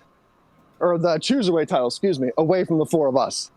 But that did not cross my mind during these picks. So I can tell you with 100% confidence and honesty, I am not in cahoots with Bob Gray. I play an honest game. I would not deny that I was in cahoots. I would just not say anything. You would cackle. You would still be cackling, to be fair. I would still be cackling. But let me tell you this, though, Poot. You planted the seed, so it's not outside the realm of possibility for me to try to pull some sort of shenanigans. No, if I lose this belt, and I'm always well aware that there's some kind of shenanigan insanity going on. So I'm just like, all right, I'm not going to peek behind that veil. I'm just going to do my Poot thing. I feel as though I could be I love a good anti-hero. I do. I love a Venom. I love a Vegeta. I love a Loki. I love a good anti-hero. And I feel like I identify with them a lot more than I do with just the overall, I'm the hero, hooray for me. So it's not outside the realm of possibility, but I will say with all honesty, that's not happening this month. Next month, though. Poot planted the damn seed, though, so blame him if it winds up happening. Yeah, okay, all right. Yeah, you haven't thought of that already. You were colluding with him to begin with. That's gone through your brain space once or twice. I haven't, no. Don't give me that. I'm going to give it to you, you bitch, because I told you at the beginning of this, I was resigned to the fact that in most of my title reigns, I am a one and done 1 month champ, and I was completely expecting it and okay with it. So no, it did not cross my mind before now here tonight. Nah. All right. So here's an important question. And Chicken, that's the answer. You know what? You beat me because I was going to say rooster. Anyway. So August is coming up. Yep. Surprise, surprise, everybody. Actually, after July to hell, you say. It's actually encroaching very quickly on us. Yeah. Which means that we get some great wrestling coming up in August. We get SummerSlam, NXT 36. AEW Homecoming is actually next week, which we're not going to be able to pick, or not next week, the week after, which we're not going to have picks for because we'll be playing Among Us, which is fine. I don't care. We can pick it still. We could do what we've done before. We could knock out the picks beforehand and then maybe. Yeah, maybe. Okay, that's to be discussed. But here's my question. It would give you a last-ditch effort to win, Beef. All out, no, because that would be an August pick. That's true. That's fine. We can kick off August. September the 5th. Obviously, the calendar reads it as a September pay-per-view. However, I think it should be lumped in with August because it's weird that it's leading off the month. I vote that we lump in All Out with the August picks. So therefore, for August, we would have SummerSlam, NXT 36, and All Out. Three big shows. The only way I'll agree to that is if we add in a prop bet that and it's for, we'll say the median, we'll say for 3 points if Daniel Bryan appears or not. Here's my thing. If we do that, what does that leave us with for the rest of September? Just whatever stupid fucking Night of the Champions of the Living of the Dead for WWE? That was my question. Yeah, I'd rather for September. I'd rather not leave September bare boned. I'd rather have it. If we have a couple to pick in September, then I'm fine with that. But yeah, like if that's just going to leave 1 or 2 picks in September, then I'd have to think about it. I don't know. Because AEW does this thing where they're like, hey, we're going to do a bunch of specials back to back to back to back to back. So I don't know. Can we say we'll table that until like mid-August and see if AEW releases any specials? Yeah.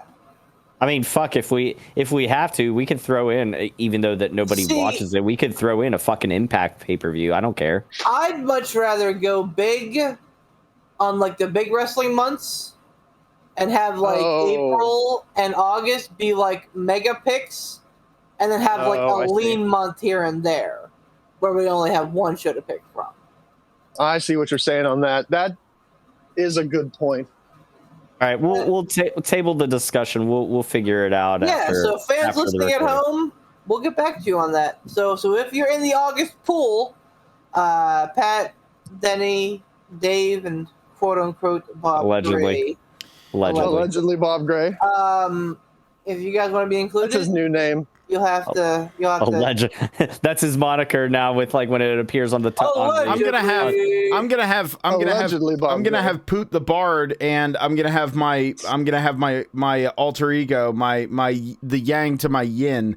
I'm gonna have Boot the Pard pick, and then it's gonna just be 2 separate people, guys. You mean you're not going to dredge up the River Dragon for this? Listen. You know what? I'm going to have Ransom open this podcast with Blue Velvet, buddy. Hey, let me throw this out there. The people that are listening or picking this month or just listeners in general, whatever. How about you guys weigh in? Weigh in on our Facebook page and let us know. Do you want us to lump in this extra pay-per-view that's originally scheduled in September into August? I'm not saying that it's going to be this isn't a democracy. It's not like this has that many votes from the fans, but let's gauge your interest. If you want to have this lumped into August and have August be a big pick month, if that's something you want to see, let us know. If you think it should remain in September, let us know. We'll take fan feedback heavily into account. Let's do that. Fair enough. The big brain If on nobody Brad. weighs in on it, then we'll just figure it out ourselves. Whatever. No harm, no foul. Speaking of fan interaction, do we have a stump of the chumps this week? We do not. Well, fuck Man, me. God damn it, Pat. Fuck. He's too focused on trying to win that championship. Fucking Well, Pat, Pat- Vapor. Focused. Pat and Vapor, that's minus 3 points to the both of you for not doing Stump the Chumps. Oh no, Yeah. my ransom rupees. That's right. I'm taking rupees. Oh, no. Beef coins, ransom rupees. Let's do it. Currency, cryptocurrency. All right. Oh fuck! I Tiger now bomb feel bucks. the pain. I now feel the pain that Zach felt all those years ago. Son of a Yup. bitch. Doesn't it hurt? A Well, little bit. I think we've not for not enjoying your guys' company or there's anything else to talk about. But is there anything else that we want to talk about? Because I have a little sit on Pappy Poot's knee thing to say here after it's all said and done. Before we go to Pappy Poot's knee, I know that it has been mentioned, but I want to put it out there again for fan interaction because we do love that. Despite how much we might berate fans at times, we love fan What's this interaction. Wii stuff? Okay, Wii, you're right. You're right. Listen, we've all at some point in time have told someone to go suck an egg at What are you talking It's not about? I been love directed at these one of the fucking other areas. dumbasses. Jared Listenerman, you fuck. Yeah, right, that guy, or allegedly Bob Gray. We have mentioned it before, but next week, and we're not going to do a normal show, we are going to do a Breaking Kayfabe Among Us, which means any listener, any fan, any non-fan, or whatever, if you want to come and play some Among Us, it's free on mobile. That's Android, Apple, whatever. It's free there. If you want to spend a $5 and get it on a platform like a Nintendo Switch, Or Go ahead. PC. or a Yep. Steam. Oh, I didn't know it wasn't free on PC. My bad. Nah, I don't PC Master Race, so I don't have knowledge in that. Nobody's nerfed. Wasn't purposefully leaving it out. Nobody's nerfed. So come play some Among Us with us. It'll be at the same bat time, same bat channel. It'll be 9 p.m. Eastern Standard Time on Thursday of next week. It'll be hosted in the Casual Gaming Dad Discord. He is a sponsor. If you don't belong to that Discord, in every YouTube post that we have our episodes posted on is a link to join the Casual Gaming Dad Discord. All you have to do is click on that link. You can join.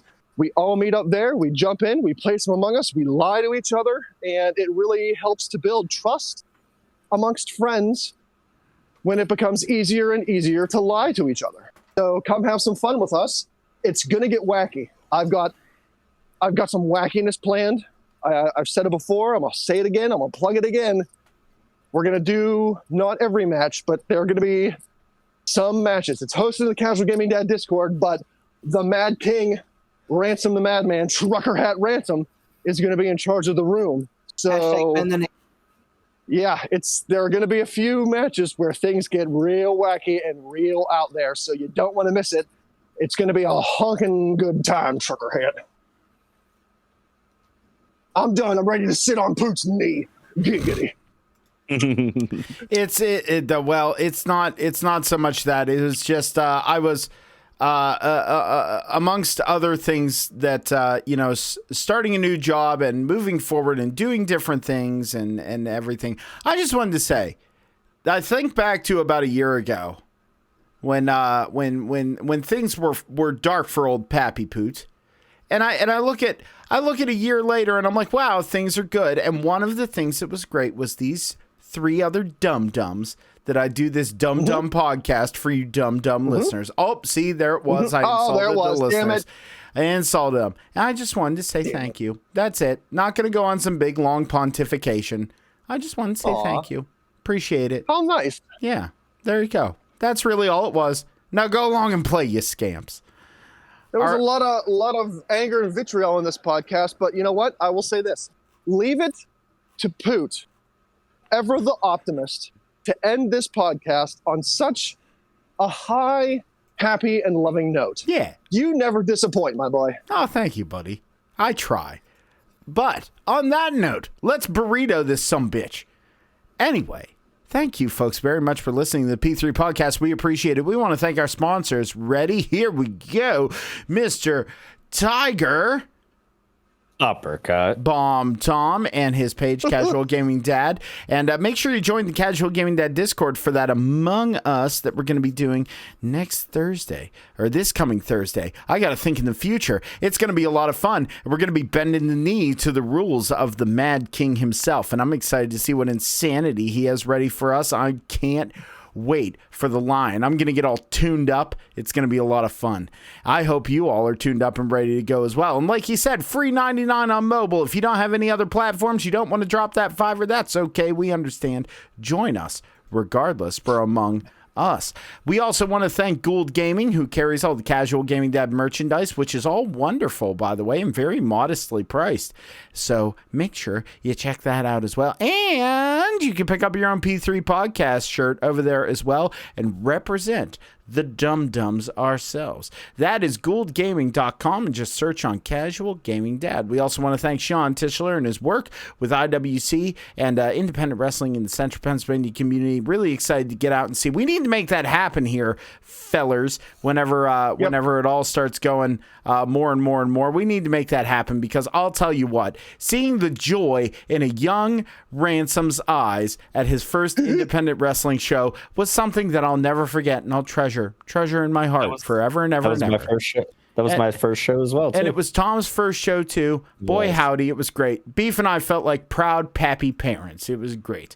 And and we want to make sure that you support your local independent wrestling promotion wherever it may be. So make sure you do that, okay? We also want to thank Frig Off Ransom and that channel over on YouTube. Why don't you go give it a like and a subscribe? Maybe you can win a trucker hat or maybe a t-shirt of your very own. Only 4 more subscribers, right? That's right. 4 more, baby. And we give away 2 things, 2 shirts, 2 hats, a shirt and a hat, tank top, whatever you got. That sounds like a plan to me. So all it takes is a click. All it takes is a click. One little click. It's not that hard. And give each and every one of his videos a like, because he deserves it. Because look at him. He's over there. He's doing a good job. You little guy. And we also want to remind you to make sure to follow the Pittsburgh Piledriver Podcast on Facebook. You just go on over there. Give us a like while you're over there. Follow us there. Also, make sure you give us a subscribe on YouTube. That is youtube.com/Pittsburgh Piledriver Podcast. Okay? You can search for Pittsburgh Piledriver Podcast, Pittsburgh Piledriver, Pittsburgh, and you can find us. All right. And also make sure you find us. I am going back again, and I know excuses are like assholes. Everybody has one. We have 4 on this podcast, which is super great. So Some are hairier than others. I'm getting, well, listen, I haven't gotten for my Brazilian lately. Shut the fuck up. I told you in that confidence, okay? Now for me, I am updating and getting everything uploaded and renumbered and all that good stuff so that you can find us anywhere you find quality audio podcasts, whether it be on Spotify, whether it's on Google Podcasts, whether it's on Anchor, and whether it's on Apple Podcasts, which I'm so happy that we're on there. That makes me feel all warm and fuzzies. And make sure, again, and I know Ransom said it, I know we've said it a couple times here at the end, but make sure you join us. Join us for Among Us next week. It's going to be a lot of fun. It's going to be a good Breaking Kayfabe. For Mr. Tiger Uppercut Bomb Tom, for Mr. Beef the Legend, our walking, talking encyclopedia, for myself, the Barbarian, Poot the Bard, Bebe, and of course, your reigning, defending, undisputed King Champion of the P3 podcast, the Madman, Bend the Knee, Alec Ransom the Madman, whatever you want to call him. Bob Gray, maybe, I don't know. Do you got well, have a good evening. Stinger.